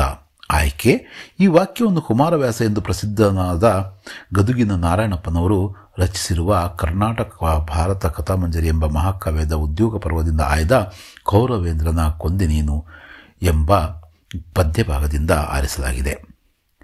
ಸಂದರ್ಭ ಕೃಷ್ಣನು ಪಾಂಡವ ಕೌರವರ ನಡುವೆ ಸಂಧಿ ಮಾಡಿಸಲು ಹೋಗಿ ವಿಫಲನಾಗಿ ಹಿಂದಿರುಗುವಾಗ ಕರ್ಣನನ್ನು ಜೊತೆಯಲ್ಲಿ ಕರೆದುಕೊಂಡು ಬಂದು ಮೈದುತನದ ಸರಸದಲ್ಲಿ ಮಾತನಾಡಿಸುತ್ತಾ ನಿನಗೆ ಹಸ್ತಿನಾಪುರದ ಚಕ್ರವರ್ತಿಯನ್ನಾಗಿ ಮಾಡುತ್ತೇನೆ ಎಂದು ಆಮಿಷವನ್ನೊಡ್ಡಿದ ಸಂದರ್ಭದಲ್ಲಿ ಕರ್ಣನು ಕೃಷ್ಣನಿಗೆ, ನಾನು ರಾಜ್ಯದ ಸ್ಥಿರ ಸಂಪತ್ತಿಗೆ ಸೋಲುವವನಲ್ಲ. ಪಾಂಡವರು ಕೌರವರು ಸೇವೆಯನ್ನು ಮಾಡುವುದು ನನಗೆ ಇಷ್ಟವಿಲ್ಲ. ಆದರೆ ನನ್ನನ್ನು ಕಾಪಾಡಿದ ಒಡೆಯನಾದ ದುರ್ಯೋಧನನಿಗೆ ಶತ್ರುಗಳ ಶಿರವನ್ನು ಕಡಿದು ತಂದು ಒಪ್ಪಿಸುವ ಆವೇಶದಲ್ಲಿ ಇದ್ದೆನು. ಆದರೆ ನೀನು ನನ್ನ ಜನ್ಮ ರಹಸ್ಯವನ್ನು ತಿಳಿಸಿ ದುರ್ಯೋಧನನ ಕೊಂದೆ ಎಂದು ಹೇಳುತ್ತಾನೆ. ಸ್ವಾರಸ್ಯ ಕರ್ಣನ ಸ್ವಾಮಿನಿಷ್ಠೆಯ ಮುಂದೆ ಶ್ರೀಕೃಷ್ಣನ ಪ್ರಲೋಭನೆ ಹೇಗೆ ವ್ಯರ್ಥಗೊಂಡಿತು ಎನ್ನುವುದು ಮತ್ತು ನಿರ್ದಿಷ್ಟ ಗುರಿ ಸಾಧನೆಗೆ ವಿವಿಧ ಭಾವನಾತ್ಮಕ ತಡೆಗೋಡೆಗಳು ಉದಿಸಿದರೂ ಅವನ್ನು ಮೀರಿ ಸಾಗುವ ಛಲವನ್ನು ಹೊಂದಿರಬೇಕು ಎಂಬ ಮೌಲ್ಯಯುತ ಸಂದೇಶವು ಇಲ್ಲಿ ಬಹು ಸ್ವಾರಸ್ಯವಾಗಿ ಅಭಿವ್ಯಕ್ತಗೊಂಡಿದೆ. ಬೇರೆ ಬಣ್ಣವನ್ನೇ ಕಾಣೆ ಈ ವಾಕ್ಯವನ್ನು ಕುವೆಂಪು ಎಂಬ ಕಾವ್ಯನಾಮದಿಂದ ಪ್ರಸಿದ್ಧರಾದ ಕುಪ್ಪಳ್ಳಿ ವೆಂಕಟಪ್ಪ ಪುಟ್ಟಪ್ಪ ಅವರು ರಚಿಸಿರುವ ಪಕ್ಷಿಕಾಶಿ ಕವನ ಸಂಕಲನದಿಂದ ಆಯ್ದ ಹಸುರು ಎಂಬ ಕವನದಿಂದ ಆರಿಸಲಾಗಿದೆ. ಸಂದರ್ಭ: ಕುವೆಂಪು ಅವರು ಕುಪ್ಪಳ್ಳಿಯ ಕವಿಶೈಲದಲ್ಲಿ ಅಶ್ವಯುಜ ಮಾಸದ ನವರಾತ್ರಿಯಲ್ಲಿ ಕುಳಿತು ಆನಂದದಿಂದ ಸವಿದ ಪ್ರಕೃತಿಯ ಹಚ್ಚ ಹಸುರಿನ ಸೌಂದರ್ಯದ ವರ್ಣನೆಯನ್ನು ಮಾಡುವ ಸಂದರ್ಭದಲ್ಲಿ ಈ ಮಾತು ಬಂದಿದೆ. ಈ ವಾಕ್ಯದಲ್ಲಿರುವ ಸ್ವಾರಸ್ಯ ಏನೆಂದರೆ, ಅಶ್ವಯುಜ ಮಾಸದ ನವರಾತ್ರಿಯಲ್ಲಿ ಮಲೆನಾಡಿನಲ್ಲಿ ಭೂಮಿಯ ತುಂಬ ಹೊಸ ಹಸಿರು ಬಣ್ಣದ ಮಕಮಲ್ಲಿನ ಜಮಖಾನೆಯನ್ನು ಹರಡಿಸಿ ಭೂದೇವಿಯ ಮೈಮುಚ್ಚಿದಂತೆ ಕಾಣುತ್ತಿದೆ. ಆದ್ದರಿಂದ ಇಲ್ಲಿ ಬೇರೆ ಬಣ್ಣಗಳು ಕಾಣಿಸುತ್ತಿಲ್ಲ ಎಂಬುದನ್ನು ಈ ನುಡಿ ಅರ್ಥಪೂರ್ಣವಾಗಿ ಅಭಿವ್ಯಕ್ತಪಡಿಸುತ್ತದೆ. ಕೆಳಗಿನ ಪದ್ಯಭಾಗವನ್ನು ಪೂರ್ಣಗೊಳಿಸಿ ಅಂತ ಕೇಳಿದರೆ ಇವೆರಡನ್ನು ಕೂಡ ತಾವು ಕೊಡಲಿ ಕೋರೆ, ಕುಡ ಕಬ್ಬಿಣ ಮೊಸರು, ಬೆಣ್ಣೆ ಹಾಲ, ಉಪ್ಪು ಎಣ್ಣೆ, ಅರಿಸಿನ ಜೀರಿಗೆ, ಅಕ್ಕಿ ಸಕ್ಕಾರಿ ಬೆಲ್ಲ, ಗಂಗಳ ಚೆರಗಿ, ಮಂಗಳಸೂತ್ರ ಹೋದವು ಬೀಸುಕೆಲ್ಲ, ಹಾಳಾಗಿ ಹೋಯಿತು ಅತ್ತು ವರ್ಣಿಸಿ ಹೇಳಲಿ ನಾನೆಷ್ಟ. ಅಥವಾ ಸಿಕ್ಕಿದ್ದು ತಗೊಂಡು ಸರದ ನಿಂತರೋ ಊರಿಗೆ ಕೊಳ್ಳಿ ಇಟ್ಕೊಟ್ಟ, ಬೂದಿ ಮಾಡ್ಯಾರೋ ಹಲಗಲಿ ಸುಟ್ಟು ಗುರ್ತುಳಿಯಲಿಲ್ಲ ಎಳ್ಳಷ್ಟು, ಕಾಣದೆ ಹೋಯಿತೋ ಕೆಟ್ಟು ವರ್ಣಿಸಿ ಹೇಳಿದ ಕಂಡಷ್ಟು, ಕುರ್ತುಕೋಟಿ ಕಲ್ಮೇಶನ ದಯದಿಂದ ಹಾಡಿದೆ ನನ್ನ ಜನಕ. 11ನೆಯ ಮೇನ್ನ ನಾವು ನೋಡೋದಾದರೆ, ಕೆಳಗಿನ ಪದ್ಯಭಾಗವನ್ನು ಓದಿ ಅರ್ಥ ಮಾಡಿಕೊಂಡು ಅಡಕವಾಗಿರುವ ಮೌಲ್ಯವನ್ನು ಆಧರಿಸಿ ಸಾರಾಂಶವನ್ನು ಬರೆಯಿರಿ ಅಂತ ಕೇಳಿದರೆ ಒಂದು ಪ್ರಶ್ನೆ 4 ಅಂಕಗಳಿಗೆ. 40ನೇ ಪ್ರಶ್ನೆ ಇದು. ಯುಗ ಯುಗಗಳ ಹಣೆ ಬರಹವ ವರಸಿ, ಮನ್ವಂತರಗಳ ಭಾಗ್ಯವ ತೆರಸಿ, ರೆಕ್ಕೆಯ ಬೀಸುತ್ತ ಚೇತನಗೊಳಿಸಿ, ಹೊಸಗಾಲದ ಹಸು ಮಕ್ಕಳ ಹರಸಿ ಹಕ್ಕಿ ಹಾರುತ್ತಿದೆ ನೋಡಿದಿರಾ. ವರಕವಿದ್ದರ ಬೇಂದ್ರೆಯವರು ರಚಿಸಿರುವ ಗರಿ ಕವನ ಸಂಕಲನದಿಂದ ಆಯ್ದ ಹಕ್ಕಿ ಹಾರುತ್ತಿದೆ ನೋಡಿದರ ಪದ್ಯದಲ್ಲಿ ಚಲನಶೀಲವಾದ ಕಾಲವನ್ನು ಹಾರುತ್ತಿರುವ ಹಕ್ಕಿಗೆ ಹೋಲಿಸಿ ವರ್ಣಿಸಲಾಗಿದೆ. ಈ ಚರಣದಲ್ಲಿ ಕವಿಗಳು ಕಾಲಪಕ್ಷಿಯು ಯುಗಯುಗದಲ್ಲೂ ಜನರಿಗೆ ಚೈತನ್ಯವನ್ನು ತುಂಬಿ ಮುಂದಿನ ಜನಾಂಗವನ್ನು ಹರಸುತ್ತಿದೆ ಎಂದು ವರ್ಣಿಸುತ್ತಾರೆ. ಕಾಲಪಕ್ಷಿಯು ಯುಗಯುಗಗಳ ಆಗುಹೋಗುಗಳನ್ನು ಹಿಂದಕ್ಕೆ ತಳ್ಳುತ್ತಾ ಹೊಸ ಮನ್ವಂತರದ ಪರಿವರ್ತನೆಗೆ, ಪ್ರಗತಿಗೆ ಕಾರಣವಾಗಿದೆ. ಕಾಲಪಕ್ಷಿಯು ತನ್ನ ರೆಕ್ಕೆಗಳನ್ನು ಬೀಸುವ ಮೂಲಕ ಭೂಮಂಡಲದ ಜೀವಗಳಿಗೆ ಚೈತನ್ಯ ನೀಡಿ ಮುಂದಿನ ಜನಾಂಗದ ಮಕ್ಕಳನ್ನು ಹರಸಿ ಉತ್ತಮ ಭವಿಷ್ಯಕ್ಕಾಗಿ ಶುಭ ಹಾರೈಸುತ್ತಿದೆ ಎಂದು ಕವಿಗಳು ವರ್ಣಿಸುತ್ತಾರೆ. ಚಲನಶೀಲವಾದ ಕಾಲದ ಮಹತ್ವವನ್ನು ಅರಿತು ಉತ್ತಮ ಭವಿಷ್ಯವನ್ನು ರೂಪಿಸಿಕೊಳ್ಳುವ ಆಶಯವು ಈ ಪದ್ಯದಲ್ಲಿ ಕಂಡುಬರುವ ಮೌಲ್ಯವಾಗಿದೆ. 12ನೆಯ ಮೇನು. ಕೆಳಗಿನ ಪ್ರಶ್ನೆಗಳಿಗೆ 8 ಅಥವಾ 10 ವಾಕ್ಯಗಳಲ್ಲಿ ಉತ್ತರ ಬರೆಯಿರಿ ಅಂತ ಕೇಳಿದರೆ 2 ಪ್ರಶ್ನೆಗಳು, ಒಟ್ಟು 8 ಅಂಕಗಳಿಗೆ. ಭಾಷೆ ಸತ್ವಪೂರ್ಣವಾಗಿ ಹೇಗೆ ವಿಕಾಸಗೊಳ್ಳುತ್ತದೆ ವಿವರಿಸಿ ಅಂತ ಕೇಳಿದರೆ ನಿಮಗೆಲ್ಲ ಗೊತ್ತು. ಇದರಲ್ಲಿ 2 ಪ್ರಶ್ನೆಗಳನ್ನು ಕೇಳ್ತಾರೆ. ನಾವು ಎರಡರಲ್ಲಿ ಒಂದೊಂದನ್ನು ನಾವು ಆಯ್ಕೆ ಮಾಡಿ ನಮಗೆ ಯಾವ್ದು ಬರುತ್ತೋ ಅದನ್ನು ಬರಿಬಹುದು. ಅಥವಾ 2 ಬಂದರೆ ಅದು ನಮ್ಗೆ ಯಾವ್ದು ಸುಲಭನೋ ಯಾವ್ದು ತಪ್ಪಿಲ್ದಂಗೆ ಬರಿತೀವೋ ಅದನ್ನು ನಾವು ಆಯ್ಕೆ ಮಾಡ್ಕೋಬಹುದು. ಒಂದು ಭಾಷೆಯನ್ನಾಡುವ ಜನರು ಅಭಿಮಾನಧನರು, ಬುದ್ಧಿಶಾಲಿಗಳು, ಪ್ರಯೋಗಶೀಲರು ಆದಾಗ ಆ ಭಾಷೆಯು ಸತ್ವಪೂರ್ಣವಾಗಿ ವಿಕಾಸಗೊಳ್ಳುವುದು. ಭಾಷಾ ಪಂಡಿತರು ದೇಶ ವಿದೇಶಗಳ ಭಾಷೆ ಹಾಗೂ ಸಾಹಿತ್ಯ ಸಂಸ್ಕೃತಿಯನ್ನು ಮುಕ್ತ ಮನಸ್ಸಿನಿಂದ ಅಭ್ಯಾಸ ಮಾಡಿ ತನ್ಮೂಲಕ ತಮ್ಮ ಭಾಷೆ ಮತ್ತು ಸಾಹಿತ್ಯವನ್ನು ಬೆಳೆಸಬೇಕು, ಅರಳಿಸಬೇಕು. ಎಲ್ಲಕ್ಕೂ ಮೇಲಾಗಿ ಮಹಾಮೇಧಾವಿಗಳು ತಮ್ಮ ಆಸೆ ಆಕಾಂಕ್ಷೆಗಳನ್ನು ವಿಚಾರಗಳನ್ನು ತಮ್ಮ ಭಾಷೆಯ ಮೂಲಕವೇ ಹೇಳಿಕೊಳ್ಳಬೇಕೆಂಬ ಉಜ್ವಲವಾದ ಅಭಿಮಾನವುಳ್ಳವರಾಗಿರಬೇಕು. ಆ ನಾಡಿನ ವಿಜ್ಞಾನಿಗಳು, ರಾಜಕಾರಣಿಗಳು, ಅರ್ಥಶಾಸ್ತ್ರಜ್ಞರು ಹೀಗೆ ಎಲ್ಲರೂ ತಮ್ಮ ಭಾಷೆಯನ್ನೇ ಬಳಸಿದರೆ ಆಗ ಆ ಭಾಷೆಯು ಪರಿಣಾಮಕಾರಿಯಾಗಿ ಬೆಳೆಯುತ್ತದೆ. ಇದಕ್ಕೆ ಆ ಭಾಷೆಯನ್ನಾಡುವ ಜನರ ಸಂಕಲ್ಪ ಮತ್ತು ಕೃಷಿ ದೃಢವಾಗಿರಬೇಕು. ಸ್ವಭಾಷೆಯನ್ನು ಪ್ರೀತಿಸಬೇಕು, ಪರಭಾಷೆಯನ್ನು ಗೌರವಿಸಬೇಕು. ಭಾಷೆಗಳಲ್ಲಿ ಮೇಲು ಕೀಳು ಎಂಬುದಿಲ್ಲ. 4 ಜನರು ಮಾತನಾಡುವ ಭಾಷೆಗೂ 40 ಲಕ್ಷ ಜನ ಮಾತನಾಡುವ ಭಾಷೆಗೂ ಸತ್ವದ ದೃಷ್ಟಿಯಿಂದ ಅಂತರವೇ ಇಲ್ಲ. ಒಬ್ಬ ತಾಯಿಯ ಗಾನದ ಶ್ರುತಿಯಂತೆ ಎಲ್ಲಕ್ಕೂ ಸಮಾನ ಸ್ಥಾನವಿದೆ. ಅಥವಾ ಕನ್ನಡ ಭಾಷೆ ಸಮೃದ್ಧವಾಗಿ ರೂಪುಗೊಂಡ ಬಗೆ ಹೇಗೆ ವಿವರಿಸಿ ಅಂತ ಕೇಳಿದರೆ, ಅನೇಕ ಕವಿಗಳು ಕನ್ನಡ ಅಭಿವೃದ್ಧಿ ಹೊಂದಬೇಕಾದರೆ ಕನ್ನಡ ಪದಗಳ ಬಳಕೆ ಹೆಚ್ಚಾಗಬೇಕು ಎಂದು ಸಾರಿದರು. ಅಂಥವರ ವಾಣಿಯಿಂದ ಕನ್ನಡದ ವೀಣೆ ಮಧುರವಾಗಿ ಮಿಡಿಯಿತು. ಬಸವೇಶ್ವರ, ಅಲ್ಲಮಪ್ರಭುಗಳಂತಹ ಶರಣಾವಣ್ಯರು, ಚಾಮರಸ, ಕುಮಾರವ್ಯಾಸರಂತಹ ಕವಿ ಪುಂಗವರು, ಪುರಂದರದಾಸ, ಕನಕದಾಸರಂತಹ ದಾಸಶ್ರೇಷ್ಠರು ತಮ್ಮ ತಮ್ಮ ಅನುಭವ ಸಾರವನ್ನು ಸುಲಭವೂ ಸುಂದರವೂ ಸಹಜವೂ ಆದ ಮಾತುಗಳಿಂದ ಹೃದಯ ಮುಟ್ಟುವಂತೆ ಅಭಿವ್ಯಕ್ತಪಡಿಸಿದರು. ನೆರೆಹೊರೆಯ ಭಾಷೆಗಳಿಂದ ಕೊಡುಗೆ ವ್ಯವಹಾರ ನಡೆಯುವುದು ಸಜೀವ ಭಾಷೆಯ ಲಕ್ಷಣ. ಕನ್ನಡವು ನೆರೆಹೊರೆ ಭಾಷೆಗಳಿಂದ ಪದಗಳನ್ನು ಸ್ವೀಕರಿಸುವಾಗ ತನ್ನತನವನ್ನು ಕಳೆದುಕೊಳ್ಳದಂತೆ ಎಚ್ಚರ ವಹಿಸಿದೆ. ಕನ್ನಡ ಭಾಷೆಯು ಸಂಸ್ಕೃತ ಮತ್ತು ಪ್ರಾಕೃತ ಭಾಷೆಗಳಿಂದ ತತ್ಸಮ ತದ್ಭವಗಳಾಗಿ ಅನೇಕ ಭಾಷೆಗಳನ್ನು ತನ್ನಲ್ಲಿ ಅಳವಡಿಸಿಕೊಂಡಿತು. ಮಹಮ್ಮದೀಯರ ಕಾಲದಲ್ಲಿ ಪರ್ಷಿಯನ್ ಭಾಷೆಯ ಶಬ್ದಗಳು ಕನ್ನಡಕ್ಕೆ ಬಂದು ಸೇರಿಕೊಂಡವು. ಇಂಗ್ಲಿಷ್, ಪೋರ್ಚುಗೀಸ್ ಭಾಷೆಗಳಿಂದಲೂ ಅನೇಕ ಶಬ್ದಗಳು ಕನ್ನಡ ಭಾಷೆಗೆ ಎರವಲು ಶಬ್ದಗಳಾಗಿ ಬಂದು ಸೇರಿಕೊಂಡವು. ಕನ್ನಡ ನಾಡಿನ ನೆರೆಹೊರೆ ಗಡಿ ಪ್ರದೇಶಗಳಲ್ಲಿ ತಮಿಳು, ತೆಲುಗು, ಮಲಯಾಳ, ಮರಾಠಿ ಭಾಷೆಗಳಿಂದ ಕೊಡುಗೆಗಳು ನಡೆಯುವುದರಿಂದ ಕನ್ನಡವೂ ಅದರ ಹೊರೆ ನುಡಿಗಳು ಪರಸ್ಪರ ಎರವುಗಳಿಂದ ಅಭಿವೃದ್ಧಿ ಹೊಂದುತ್ತಲಿವೆ. 2 ಅಥವಾ ಹೆಚ್ಚು ಶಬ್ದಗಳು ಸೇರಿ ಒಂದು ನುಡಿಗಟ್ಟಾಗಿ ಅದಕ್ಕೊಂದು ನವೀನ ಅರ್ಥ ಬಂದು ಅಂದವಾದ ನುಡಿಗಟ್ಟುಗಳಿಂದ ಕನ್ನಡ ಭಾಷೆಯು ಸಮೃದ್ಧಗೊಳ್ಳುತ್ತಿದೆ. ಹೀಗೆ ಕನ್ನಡ ಭಾಷೆ ಸಮೃದ್ಧವಾಗಿ ರೂಪುಗೊಂಡಿದ್ದರಿಂದ ಅದು ಸುಲಿದ ಬಾಳೆಯ ಹಣ್ಣಿನಂತೆ, ಸಿಗುರು ತೆಗೆದ ಕಬ್ಬಿನಂತೆ, ಉಷ್ಣ ಆಳಿದ ಹಾಲಿನಂತೆ ಸುಲಭವೂ ರುಚಿಯುಳ್ಳದ್ದು ಆಗಿದೆ ಎಂದು ಕವಿ ಮಹಾಲಿಂಗರಂಗನು ಉದ್ಘೋಷಿಸಲು ಸಾಧ್ಯವಾಯಿತು. 42ನೆಯ ಒಂದು ಪ್ರಶ್ನೆಯನ್ನು ನೋಡಿದರೆ, ಭೀಷ್ಮ ಮತ್ತು ದುರ್ಯೋಧನದ ನಡುವೆ ಸಂಭಾಷಣೆಯ ಸ್ವಾರಸ್ಯವನ್ನು ಕುರಿತು ವಿವರಿಸಿ ಅಂತ ಕೇಳಿದ್ದಾರೆ. ಭೀಷ್ಮನು ದುರ್ಯೋಧನನನ್ನು ಕುರಿತು, ನೀನು ಒಪ್ಪಿಕೊಳ್ಳುವುದಾದರೆ ಪಾಂಡವರನ್ನು ಒಪ್ಪಿಸಿ ಸಂಧಿಯನ್ನು ಮಾಡಿ ಮೊದಲಿನಂತೆಯೇ ಅವರು ನಡೆಯುವ ಹಾಗೆ ಮಾಡುವೆನು. ಇನ್ನು ಅವರು ನಾವು ಹೇಳಿದುದನ್ನು ಒಪ್ಪಿಕೊಳ್ಳದೆ ಮಾತನ್ನು ಮೀರುವವರಲ್ಲ. ನೀನು ಕೂಡ ನಾವು ಹೇಳಿದುದನ್ನು ಮೀರದೆ ನಡೆದುಕೊಳ್ಳಬೇಕು ಎಂದು ಹೇಳುತ್ತಾನೆ. ಆಗ ದುರ್ಯೋಧನನು ಮುಗುಳು ನಕ್ಕು ಭೀಷ್ಮರನ್ನು ಕುರಿತು, ಅಜ್ಜ, ನಿಮಗೆ ವಂದಿಸಿ ಆಶೀರ್ವಾದವನ್ನು ಪಡೆದು ಹೋಗುವ ನಿರ್ಧಾರದಿಂದ ಬಂದೆನು. ಏನು, ಶತ್ರುಗಳೊಡನೆ ಸಂಧಿಯ ಒಪ್ಪಂದವನ್ನು ಮಾಡಿಕೊಳ್ಳಲು ಬಂದಿರುವೆನೇ? ಯುದ್ಧದಲ್ಲಿ ನಾನು ಮಾಡಬೇಕಾದ ಕಾರ್ಯ ಯಾವುದು ಹೇಳಿರಿ. ನಾನು ಪಾಂಡವರಲ್ಲಿ ನೆಲಕ್ಕಾಗಿ ಯುದ್ಧವನ್ನು ಮಾಡುವೆನೆಂದು ತಿಳಿದಿರುವರೆ? ಖಂಡಿತ ಇಲ್ಲ. ನಾನು ಛಲಕ್ಕಾಗಿ ಯುದ್ಧ ಮಾಡುವೆನು. ನನ್ನ ಪಾಲಿಗೆ ಇದು ಪಾಳು ಭೂಮಿ. ಮಿತ್ರನಾದ ಕರ್ಣನನ್ನು ಕೊಲ್ಲಿಸಿದ ಈ ನೆಲದೊಡನೆ ಮತ್ತೆ ಹೊಸ ಬಾಳುವೆನೇ? ಖಂಡಿತ ಇಲ್ಲ. ನನ್ನ ಪ್ರೀತಿಯ ಗೆಳೆಯನಾದ ಕರ್ಣನನ್ನು, ಪ್ರೀತಿಯ ತಮ್ಮನಾದ ದುಶ್ಯಾಸನನನ್ನು, ನನ್ನ 100 ಜನ ತಮ್ಮಂದಿರನ್ನು ಕೊಂದ ಅರ್ಜುನ ಮತ್ತು ಭೀಮ ಇರುವ ತನಕ ಹಾಗೂ ನನ್ನ ದೇಹದಲ್ಲಿ ಪ್ರಾಣ ಇರುವ ತನಕ ನಾನು ಸಂಧಿಯನ್ನು ಒಪ್ಪುವುದಿಲ್ಲ. ಮೊದಲು ಅವರಿಬ್ಬರನ್ನು ಕೊಲ್ಲುವೆನು, ಕೊಂದ ಬಳಿಕ ಸಂಧಿ ಮಾಡಿಕೊಳ್ಳುವೆನು. ನನ್ನ ದುಃಖವು ತಣ್ಣಗಾದಾಗ ಪ್ರಸಿದ್ಧನಾದ ಧರ್ಮರಾಯನೊಡನೆ ಸಂಧಿಯನ್ನು ಮಾಡಿಕೊಳ್ಳಲು ಆಗುವುದಿಲ್ಲ ಎಂದು ಹೇಳುವೆನೆ ಎಂದು ಹೇಳಿದನು. ಅಥವಾ ಇನ್ನೊಂದು ಪ್ರಶ್ನೆ ಕೇಳಿದರೆ, ದುರ್ಯೋಧನನ ಛಲದ ಗುಣ ಅವನ ಮಾತುಗಳಲ್ಲಿ ವ್ಯಕ್ತವಾಗಿರುವ ಬಗೆಯನ್ನು ವಿವರಿಸಿ. ದುರ್ಯೋಧನನು ಭೀಷ್ಮರನ್ನು ಕುರಿತು, ನಾನು ಪಾಂಡವರಲ್ಲಿ ನೆಲಕ್ಕಾಗಿ ಯುದ್ಧ ಮಾಡುವೆನು ಎಂದು ತಿಳಿದಿರುವಿರೆ? ಛಲಕ್ಕಾಗಿ ಯುದ್ಧ ಮಾಡುವೆನು. ನನ್ನ ಪಾಲಿಗೆ ಇದು ಪಾಳು ಭೂಮಿ. ಮಿತ್ರನಾದ ಕರ್ಣನನ್ನು ಕೊಲ್ಲಿಸಿದ ಈ ನೆಲದೊಡನೆ ಮತ್ತೆ ಹೊಸ ಬಾಳುವೆನೆ ಅಜ್ಜ. ನನ್ನ ಪ್ರೀತಿಯ ಗೆಳೆಯನಾದ ಕರ್ಣನನ್ನು, ಪ್ರೀತಿಯ ತಮ್ಮನಾದ ದುಶ್ಯಾಸನನನ್ನು, ನನ್ನ 100 ಜನ ತಮ್ಮಂದಿರನ್ನು ಕೊಂದ ಅರ್ಜುನ ಮತ್ತು ಭೀಮ ಇರುವ ತನಕ ಹಾಗೂ ನನ್ನ ದೇಹದಲ್ಲಿ ಪ್ರಾಣ ಇರುವ ತನಕ ನಾನು ಸಂಧಿಯನ್ನು ಒಪ್ಪಿಕೊಳ್ಳುವುದಿಲ್ಲ.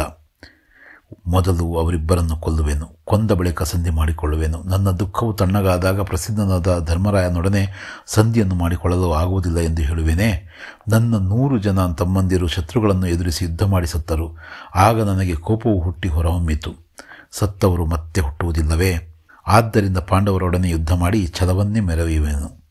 ಅಜ್ಜ, ನಾನು ಪಾಂಡವರೊಡನೆ ಯುದ್ಧ ಮಾಡದೇ ಇರುವುದಿಲ್ಲ. ಇಂದಿನ ಯುದ್ಧದಲ್ಲಿ ಒಂದೋ ಪಾಂಡವರು ಭೂಮಿಗೆ ಒಡೆಯರಾಗುವರು ಅಥವಾ ನಾನು ಭೂಮಿಗೆ ಒಡೆಯನಾಗುವೆನು. ಆದ್ದರಿಂದ ನಾನು ಯುದ್ಧವನ್ನು ಮಾಡುವೆನು ಎಂದು ಹೇಳಿದನು. ಹೀಗೆ ದುರ್ಯೋಧನನ ಛಲದ ಗುಣ ಅವನ ಮಾತುಗಳಲ್ಲಿ ಅಭಿವ್ಯಕ್ತಗೊಂಡಿದೆ. ಕೆಳಗಿನ ಗದ್ಯ ಭಾಗವನ್ನು ಮನಸ್ಸಿನಲ್ಲಿ ಓದಿಕೊಂಡು ಕೊಟ್ಟಿರುವ ಪ್ರಶ್ನೆಗಳಿಗೆ ಉತ್ತರಿಸಿ ಅಂತ ಹೇಳಿದರೆ, ಒಟ್ಟು 4 ಅಂಕ, 2 ಅಂಕಗಳಿಗೆ ಇಲ್ಲೇ ಒಂದು ಪ್ಯಾರಾಗ್ರಾಫ್ ಇರೋದ್ರಿಂದ ಈ ಪ್ಯಾರಾಗ್ರಾಫಲ್ಲಿ ಇರ್ತಕ್ಕಂತಹ ಒಂದು ವಿಷಯಗಳನ್ನು ಓದ್ಕೊಂಡು ಇಲ್ಲಿ ಕೇಳಿರ್ತಕ್ಕಂತಹ 2 ಪ್ರಶ್ನೆಗಳಿಗೆ ನಾವೇನು ಮಾಡಬೇಕು, ಉತ್ತರಿಸಬೇಕು. ಇದನ್ನು ಇಲ್ಲಿ ನಾವು ಚರ್ಚೆ ಮಾಡ್ತಾ ಇಲ್ಲ, ಯಾಕಂದರೆ ನಾಳೆ ಇನ್ನೊಂದು ಪ್ಯಾರಾಗ್ರಾಫ್ ಕೇಳಿರ್ತಾರೆ. ಆ ಪ್ಯಾಸೇಜನ್ನು ನೋಡ್ಕೊಂಡು ಅದರಲ್ಲಿರ್ತಕ್ಕಂಥ ಕ್ವಶನ್ ಆನ್ಸರ್ನ ನೀವು ಈಸಿಯಾಗಿ ಬರೀತೀರಾ. ಕೆಳಗಿನ ಯಾವುದಾದರೂ ಒಂದಕ್ಕೆ ಕೊಟ್ಟಿರುವ ಮಾಹಿತಿಯನ್ನು ಆಧರಿಸಿ ಪತ್ರವನ್ನು ಬರೆಯಿರಿ ಅಂತ ಕೇಳಿದರೆ 5 ಅಂಕಗಳಿಗೆ. ನಿಮ್ಮನ್ನು ದಾವಣಗೆರೆ ಜಿಲ್ಲೆಯ ಮಳದಕೆರೆ ಗ್ರಾಮದ ನಿವಾಸಿ ಅನುಷಾ ಎಂದು ಭಾವಿಸಿಕೊಂಡು ಗ್ರಾಮದಲ್ಲಿ ಪದವಿ ಪೂರ್ವ ಕಾಲೇಜು ಆರಂಭಿಸುವಂತೆ ಕೋರಿ ಮಾನ್ಯ ಶಿಕ್ಷಣ ಸಚಿವರಿಗೆ ಪತ್ರ ಬರೆಯಿರಿ ಅಂತ ಕೇಳಿದ್ದಾರೆ. ಇಲ್ಲಿ ಅಡ್ರೆಸ್ ಬರೀಬೇಕು, ನಿಮ್ಮ ಅಡ್ರೆಸ್ಸು, ಅಥವಾ ಅಲ್ಲಿ ಪತ್ರದಲ್ಲಿ ಹೆಸರು ಕೊಟ್ಟಿದ್ರೆ ಅಲ್ಲಿ ಆ ಅಡ್ರೆಸ್ನ ನಾವು ಬರೀಬೇಕು. ಅನುಷಾ 10ನೇ ತರಗತಿ, ಮಳದಕೆರೆ, ದಾವಣಗೆರೆ ಜಿಲ್ಲೆ. ಇಲ್ಲಿ ದಿನಾಂಕವನ್ನು ನಾವು ಬರೀಬೇಕು. ಮಾನ್ಯ ಶಿಕ್ಷಣ ಸಚಿವರು, ಕರ್ನಾಟಕ ಸರ್ಕಾರ, ವಿಧಾನಸೌಧ, ಬೆಂಗಳೂರು, ಇದು ಅಡ್ರೆಸ್ಸು. ಇಲ್ಲಿ ಸಂಬೋಧನೆ ನೋಡ್ರಿ, ಸನ್ಮಾನ್ಯರೇ, ವಿಷಯವನ್ನು ನಾವಿಲ್ಲಿ ಬರೀಬೇಕು. ನಮ್ಮ ಗ್ರಾಮದಲ್ಲಿ ಪದವಿ ಪೂರ್ವ ಕಾಲೇಜು ಆರಂಭಿಸುವಂತೆ ಕೋರಿ ಮನವಿ. ಮೇಲ್ಕಂಡ ವಿಷಯಕ್ಕೆ ಸಂಬಂಧಪಟ್ಟಂತೆ ತಮ್ಮಲ್ಲಿ ವಿನಂತಿಸಿಕೊಳ್ಳುವುದೇನೆಂದರೆ, ನಮ್ಮ ಗ್ರಾಮದಲ್ಲಿ ಸುಮಾರು 8,000ಕ್ಕೂ ಹೆಚ್ಚು ಜನಸಂಖ್ಯೆ ಇದೆ. ನಮ್ಮ ಗ್ರಾಮದಲ್ಲಿ ಸರ್ಕಾರಿ ಪ್ರೌಢಶಾಲೆಯಲ್ಲಿ 1,000ಕ್ಕೂ ಹೆಚ್ಚು ವಿದ್ಯಾರ್ಥಿಗಳು ವ್ಯಾಸಂಗ ಮಾಡುತ್ತಿದ್ದಾರೆ. ನಮ್ಮ ಗ್ರಾಮದ ವಿದ್ಯಾರ್ಥಿಗಳು SSLC ಪರೀಕ್ಷೆಯಲ್ಲಿ ಉತ್ತೀರ್ಣರಾದ ನಂತರ ಮುಂದಿನ ವ್ಯಾಸಂಗಕ್ಕೆ ತಾಲೂಕಿನ ಕೇಂದ್ರ ಸ್ಥಾನಕ್ಕೆ ಹೋಗಬೇಕಾಗಿದೆ. ಇದು ನಮ್ಮ ಗ್ರಾಮದಿಂದ ಸುಮಾರು 30 ಕಿಲೋಮೀಟರ್ ದೂರ ಇದೆ. ಸೂಕ್ತವಾದ ಬಸ್ಸಿನ ವ್ಯವಸ್ಥೆಯೂ ಸಹ ಇರುವುದಿಲ್ಲ. ಇದರಿಂದಾಗಿ ಬಹಳಷ್ಟು ವಿದ್ಯಾರ್ಥಿಗಳು, ಅದರಲ್ಲೂ ಹೆಣ್ಣು ಮಕ್ಕಳು, ತಮ್ಮ ವ್ಯಾಸಂಗವನ್ನು ಮುಂದುವರಿಸಲು ಸಾಧ್ಯವಾಗುತ್ತಿಲ್ಲ. ಆದ್ದರಿಂದ ತಾವು ಈ ಬಗ್ಗೆ ಗಮನಹರಿಸಿ ನಮ್ಮ ಗ್ರಾಮದಲ್ಲಿ, ಇಲ್ಲಿ ಸ್ವಲ್ಪ ಮಿಸ್ಟೇಕ್ ಆಗಿದೆ, ಗ್ರಾಮದಲ್ಲಿ ಒಂದು ಸರ್ಕಾರಿ ಪದವಿ ಪೂರ್ವ ಕಾಲೇಜನ್ನು ಆರಂಭಿಸಬೇಕೆಂದು ಈ ಮೂಲಕ ಸವಿನಯದಿಂದ ವಿನಂತಿಸಿಕೊಳ್ಳುತ್ತೇನೆ ಅಥವಾ ಕೇಳಿಕೊಳ್ಳುತ್ತೇನೆ. ಇದರಿಂದ ಸಾವಿರಾರು ವಿದ್ಯಾರ್ಥಿಗಳಿಗೆ, ಅದರಲ್ಲೂ ಹೆಣ್ಣು ಮಕ್ಕಳಿಗೆ ಬಹಳ ಉಪಯೋಗವಾಗುತ್ತದೆ. ಈ ನನ್ನ ಕೋರಿಕೆಯನ್ನು ಬಹುಬೇಗ ಈಡೇರುವುದೆಂದು ನಂಬಿರುತ್ತೇನೆ. ವಂದನೆಗಳೊಂದಿಗೆ ತಮ್ಮ ನಂಬಿಕೆ, ಇಲ್ಲಿ ಸಹಿ ಅನುಷ ಅಂತ ಬರೀಬೇಕು. ಇಲ್ಲಿ ಹೊರ ವಿಳಾಸವನ್ನು ಹಾಕೋದನ್ನು ನಾವು ಮರಿಬಾರದು. ಇಂದ ಅನುಷ, 10ನೇ ತರಗತಿ, ಮಳಲಕೆರೆ, ದಾವಣಗೆರೆ ಜಿಲ್ಲೆ. ಇವರಿಗೆ ಮಾನ್ಯ ಶಿಕ್ಷಣ ಸಚಿವರು, ಕರ್ನಾಟಕ ಸರ್ಕಾರ, ವಿಧಾನಸೌಧ, ಬೆಂಗಳೂರು. ಅಥವಾ ಅಂತಕ್ಕಂಥದ್ದು ಇನ್ನೊಂದರಲ್ಲಿ, ನಿಮ್ಮನ್ನು ಮಧುಗಿರಿಯ ಸರ್ಕಾರಿ ಪ್ರೌಢಶಾಲೆಯ ನವೀನ್ ಎಂದು ಭಾವಿಸಿಕೊಂಡು ರಾಷ್ಟ್ರೀಯ ಪೋಷಣ್ ಅಭಿಯಾನ ಕಾರ್ಯಕ್ರಮ ಮಹತ್ವವನ್ನು ಕುರಿತು ಮೈಸೂರಿನಲ್ಲಿ ವಾಸವಿರುವ ಗೆಳತಿ ಸವಿತಳಿಗೆ ಪತ್ರವನ್ನು ಬರೆಯಿರಿ. ವೈಯಕ್ತಿಕ ಪತ್ರವನ್ನು ಬರೆಯಬೇಕು. ಕ್ಷೇಮ ಅಂತ ಬರೀತಿದ್ದೀವಿ, ಶ್ರೀ ಅಂತ. ಇಲ್ಲಿ ದಿನಾಂಕವನ್ನು ಹಾಕಿ, ನವೀನ್, 10ನೇ ತರಗತಿ, ಸರ್ಕಾರಿ ಪ್ರೌಢಶಾಲೆ, ಮಧುಗಿರಿ. ಅವರೇ ಹೇಳಿದಂಗೆ, ಪ್ರೀತಿಯ ಗೆಳತಿಗೆ ನಿನ್ನ ಪ್ರೀತಿಯ ಗೆಳೆಯನ್ನು ಮಾಡುವ ವಂದನೆಗಳು. ಇಲ್ಲಿ ನಾವೆಲ್ಲರೂ ಕ್ಷೇಮವಾಗಿದ್ದೇವೆ, ಅಲ್ಲಿ ತಾವೆಲ್ಲರೂ ಕ್ಷೇಮವಾಗಿರುವುದೆಂದು ನಂಬಿರುತ್ತೇನೆ. ನನ್ನ ಭೇಟಿಯಾಗಿ ಬಹಳ ದಿನಗಳಾಯಿತು. ನಿನ್ನ ಅಧ್ಯಯನ ಹೇಗೆ ನಡೆಯುತ್ತಿದೆ? ನಾನು ಬಹಳ ಪರಿಶ್ರಮದಿಂದ ಅಧ್ಯಯನ ಮಾಡುತ್ತಿದ್ದೇನೆ. ಈ ಬಾರಿ SSLC ಪರೀಕ್ಷೆಯಲ್ಲಿ ಅತ್ಯುನ್ನತ ದರ್ಜೆಯಲ್ಲಿ ಉತ್ತೀರ್ಣನಾಗಬೇಕೆಂಬುದು ನನ್ನ ಬಯಕೆಯಾಗಿದೆ. ನಮ್ಮ ಶಾಲೆಯಲ್ಲಿ ಶಿಕ್ಷಕರು ನನ್ನ ಓದಿಗೆ ಸೂಕ್ತ ಸಹಕಾರವನ್ನು ಕಾಲಕಾಲಕ್ಕೆ ನೀಡುತ್ತಿದ್ದಾರೆ. ಖಂಡಿತ ನಾನು ಅತ್ಯುನ್ನತ ದರ್ಜೆಯಲ್ಲಿ ಉತ್ತೀರ್ಣನಾಗಿ ಈ ಶಾಲೆಗೆ ಕೀರ್ತಿಯನ್ನು ತರುತ್ತೇನೆ. ನಮ್ಮ ಶಾಲೆಯಲ್ಲಿ ರಾಷ್ಟ್ರೀಯ ಪೋಷಣ್ ಅಭಿಯಾನ ಕಾರ್ಯಕ್ರಮವನ್ನು ಏರ್ಪಡಿಸಲಾಗಿತ್ತು. ಈ ಕಾರ್ಯಕ್ರಮದಲ್ಲಿ ನಮ್ಮ ಕ್ಷೇತ್ರ ಶಿಕ್ಷಣಾಧಿಕಾರಿಗಳು ಮುಖ್ಯ ಅತಿಥಿಗಳಾಗಿ ಭಾಗವಹಿಸಿ ಉಪನ್ಯಾಸವನ್ನು ಮಾಡಿ ರಾಷ್ಟ್ರೀಯ ಪೋಷಣ್ ಅಭಿಯಾನ ಕಾರ್ಯಕ್ರಮದ ಮಹತ್ವವನ್ನು ತಿಳಿಸಿಕೊಟ್ಟರು. ಅಪೌಷ್ಟಿಕತೆ ಮುಕ್ತ ಭಾರತವನ್ನಾಗಿ ಮಾಡುವ ದೃಷ್ಟಿಯಿಂದ ರಾಷ್ಟ್ರೀಯ ಪೋಷಣ್ ಅಭಿಯಾನವನ್ನು ಆರಂಭಿಸಲಾಗಿದೆ. ಭಾರತದಲ್ಲಿರುವ ಅಂಗನವಾಡಿ ಸೇವೆಯನ್ನು ಬಳಕೆ ಮಾಡಿಕೊಂಡು ಅತಿ ಹೆಚ್ಚು ಅಪೌಷ್ಟಿಕತೆ ಹೊಂದಿರುವ 0ಯಿಂದ 6 ವರ್ಷಗಳವರೆಗಿನ, ಅಂದರೆ 6 ವರ್ಷದ ಒಳಗಿನ ಮಕ್ಕಳು ಮತ್ತು ಗರ್ಭಿಣಿಯರಿರುವ ಜಿಲ್ಲೆಗಳನ್ನು ಗುರುತಿಸಿ ಅವರಿಗೆ ಸೂಕ್ತ ಪೌಷ್ಟಿಕಾಂಶವಿರುವ ಆಹಾರವನ್ನು ಉಚಿತವಾಗಿ ವಿತರಿಸಲಾಗುತ್ತದೆ. ಪೌಷ್ಟಿಕಾಂಶಯುಕ್ತ ಸಮತೋಲಿತ ಆಹಾರವನ್ನು ನೀಡುವುದರಿಂದ ಮಕ್ಕಳು ಆರೋಗ್ಯವಂತರಾಗಿ ದೇಶದ ಉತ್ತಮ ಪ್ರಜೆಗಳಾಗಲು ಸಹಕಾರಿಯಾಗುತ್ತದೆ. ಗರ್ಭಿಣಿಯರಿಗೆ ಪೌಷ್ಟಿಕಾಂಶಯುಕ್ತ ಸಮತೋಲಿತ ಆಹಾರವನ್ನು ನೀಡುವುದರಿಂದ ಆರೋಗ್ಯವಂತ ಮಕ್ಕಳು ಜನಿಸುತ್ತಾರೆ. ಸದೃಢ ದೇಹದಲ್ಲಿ ಸದೃಢ ಮನಸ್ಸು ಇರುತ್ತದೆ ಎಂಬುದಾಗಿ ತಿಳಿಸಿದರು. ಇದೊಂದು ಮಹತ್ವಾಕಾಂಕ್ಷೆಯ ಕಾರ್ಯಕ್ರಮವಾಗಿದೆ. ನೀನು ಭೇಟಿಯಾಗ ಇದರ ಬಗ್ಗೆ ವಿವರವಾಗಿ ತಿಳಿಸುತ್ತೇನೆ. ಈ ಪತ್ರದಲ್ಲಿ ಏನಾದರೂ ತಪ್ಪುಗಳಿದ್ದರೆ ಕ್ಷಮೆ ಇರಲಿ. ಎಲ್ಲ ವಿಷಯಕ್ಕೂ ಈ ಪತ್ರವನ್ನು ಕಂಡ ಕೂಡಲೇ ಮರುಪತ್ರವನ್ನು ಬರೆಯುವುದು. ವಂದನೆಗಳೊಡನೆ, ನಿನ್ನ ಪ್ರೀತಿಯ ನವೀನ್. ಹೊರ ವಿಳಾಸವನ್ನು ಮತ್ತೆ ಇಲ್ಲಿ ನಾವು ಬರೀಬೇಕು. ಇಂದ ನವೀನ್, 10ನೇ ತರಗತಿ, ಸರ್ಕಾರಿ ಪ್ರೌಢಶಾಲೆ, ಮಧುಗಿರಿ. ಇವರಿಗೆ ಕುಮಾರಿ ಸವಿತಾ, ಕುವೆಂಪು ನಗರ, ಮೈಸೂರು.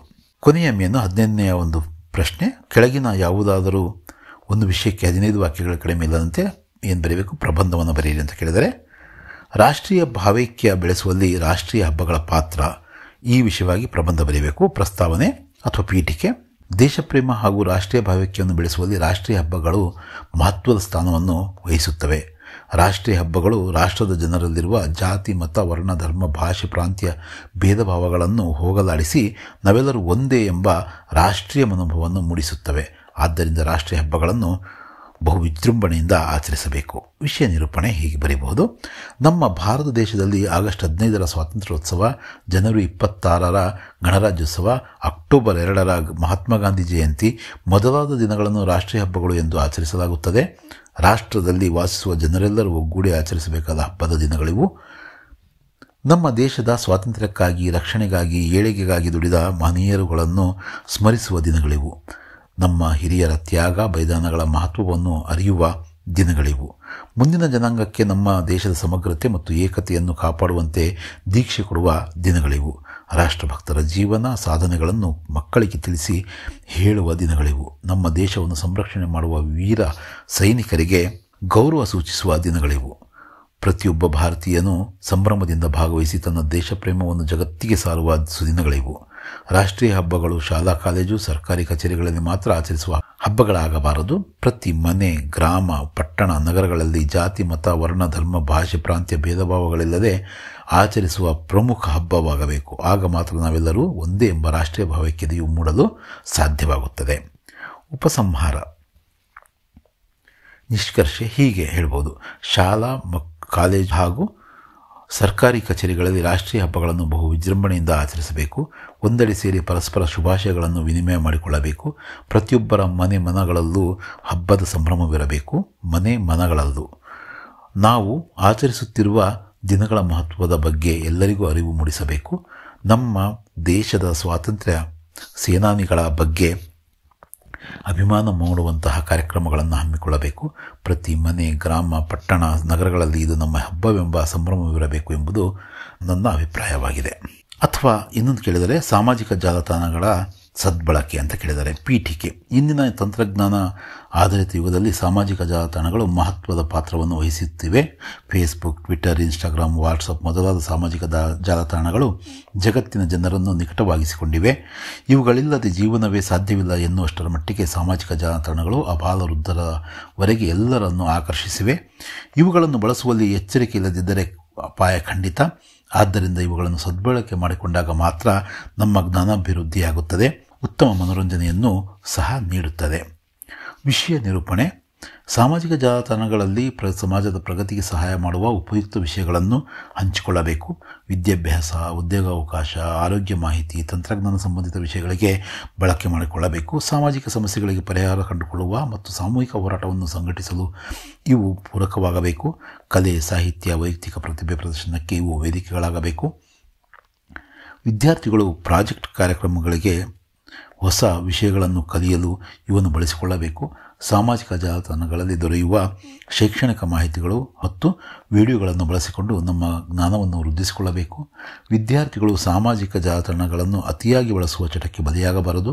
ಇದರಿಂದ ಮಾನಸಿಕ ಆರೋಗ್ಯ ಹಾಳಾಗುತ್ತದೆ. ಸಾಮಾಜಿಕ ಜಾಲತಾಣಗಳನ್ನು ನಕಲಿ, ಸುಳ್ಳು ಸುದ್ದಿಗಳನ್ನು ಹಂಚಿಕೊಳ್ಳುವುದಕ್ಕೆ ಹಾಗೂ ಧರ್ಮ, ಮತ, ಜಾತಿ, ಭಾಷೆ ಆಧಾರಿತ ದ್ವೇಷವನ್ನು ಹರಡುವುದಕ್ಕೆ ಖಂಡಿತ ಬಳಸಬಾರದು. ಸಾಮಾಜಿಕವಾಗಿ ಅಪಾಯಕಾರಿಯಾದ ಮಾಹಿತಿಗಳನ್ನು ಮತ್ತು ವಿಡಿಯೋಗಳನ್ನು ಹಂಚಿಕೊಳ್ಳಬಾರದು. ಅಶ್ಲೀಲವಾದ, ಅಸಹ್ಯಕರವಾದ ಮಾಹಿತಿಗಳನ್ನು, ವಿಡಿಯೋಗಳನ್ನು ನೋಡುವುದು ಹಾಗೂ ಹಂಚಿಕೊಳ್ಳುವುದು ಅಪರಾಧವಾಗುತ್ತದೆ ಎಂಬ ಅರಿವು ನಮಗಿರಬೇಕು. ವ್ಯಕ್ತಿಯ ಖಾಸಗಿತನಕ್ಕೆ ಧಕ್ಕೆಯನ್ನುಂಟು ಮಾಡುವ ಮಾಹಿತಿಗಳನ್ನು ಮತ್ತು ವಿಡಿಯೋಗಳನ್ನು ಸಹ ಹಂಚಿಕೊಳ್ಳಬಾರದು. ಇದರಿಂದ ದೇಶಕ್ಕೂ ಮತ್ತು ಸಮಾಜಕ್ಕೂ ಅಪಾಯಕಾರಿಯಾಗಬಹುದು. ಉಪಸಂಹಾರ ಹೀಗೆ: ಜಾಣ್ಮೆಯಿಂದ, ಎಚ್ಚರಿಕೆಯಿಂದ, ಉತ್ತಮ ಸಾಮಾಜಿಕ ಕಳಕಳಿಯುಳ್ಳ ಉದ್ದೇಶಗಳಿಗೆ ಸಾಮಾಜಿಕ ಜಾಲತಾಣಗಳನ್ನು ಬಳಸಿಕೊಳ್ಳಬೇಕು. ನಂಬಿಕೆಗೆ ಅರ್ಹವಲ್ಲದ ಮಾಹಿತಿಗಳನ್ನು, ವಿಡಿಯೋಗಳನ್ನು ಹಂಚಿಕೊಳ್ಳಬಾರದು. ಜಾಗರೂಕತೆಯಿಂದ ಜವಾಬ್ದಾರಿಯುತ ಪ್ರಜೆಗಳಾಗಿ ಶಿಷ್ಟತನದಿಂದ ಕೂಡಿದ ಮಾಹಿತಿಗಳನ್ನು ಮತ್ತು ವಿಡಿಯೋಗಳನ್ನು ಹಂಚಿಕೊಂಡಾಗ ಮಾತ್ರ ಸಾಮಾಜಿಕ ಜಾಲತಾಣಗಳು ಉತ್ತಮ ಸಾಧನವಾಗುತ್ತವೆ ಎನ್ನುವುದು ನನ್ನ ಅಭಿಪ್ರಾಯವಾಗಿದೆ. ಇಷ್ಟನ್ನು ನೀವು ಬರೀಬೇಕು. ಈ ಪ್ರಬಂಧ, ಪತ್ರ ಎಲ್ಲವನ್ನು ಕೂಡ ನಾವು ಈ ಒಂದು ವಿಡಿಯೋದಲ್ಲಿ ಚರ್ಚೆಯನ್ನು ಮಾಡಿದ್ದೇವೆ. ಎರಡನೇ ಒಂದು ಮಾದರಿ ಪ್ರಶ್ನೆ ಪತ್ರಿಕೆ, ಅದನ್ನು ಕೂಡ ನಾವು ಸದ್ಯದಲ್ಲೇ ಚರ್ಚೆ ಮಾಡೋಣಂತೆ. ಮತ್ತೆ ಸಿಗೋಣ. ಧನ್ಯವಾದ.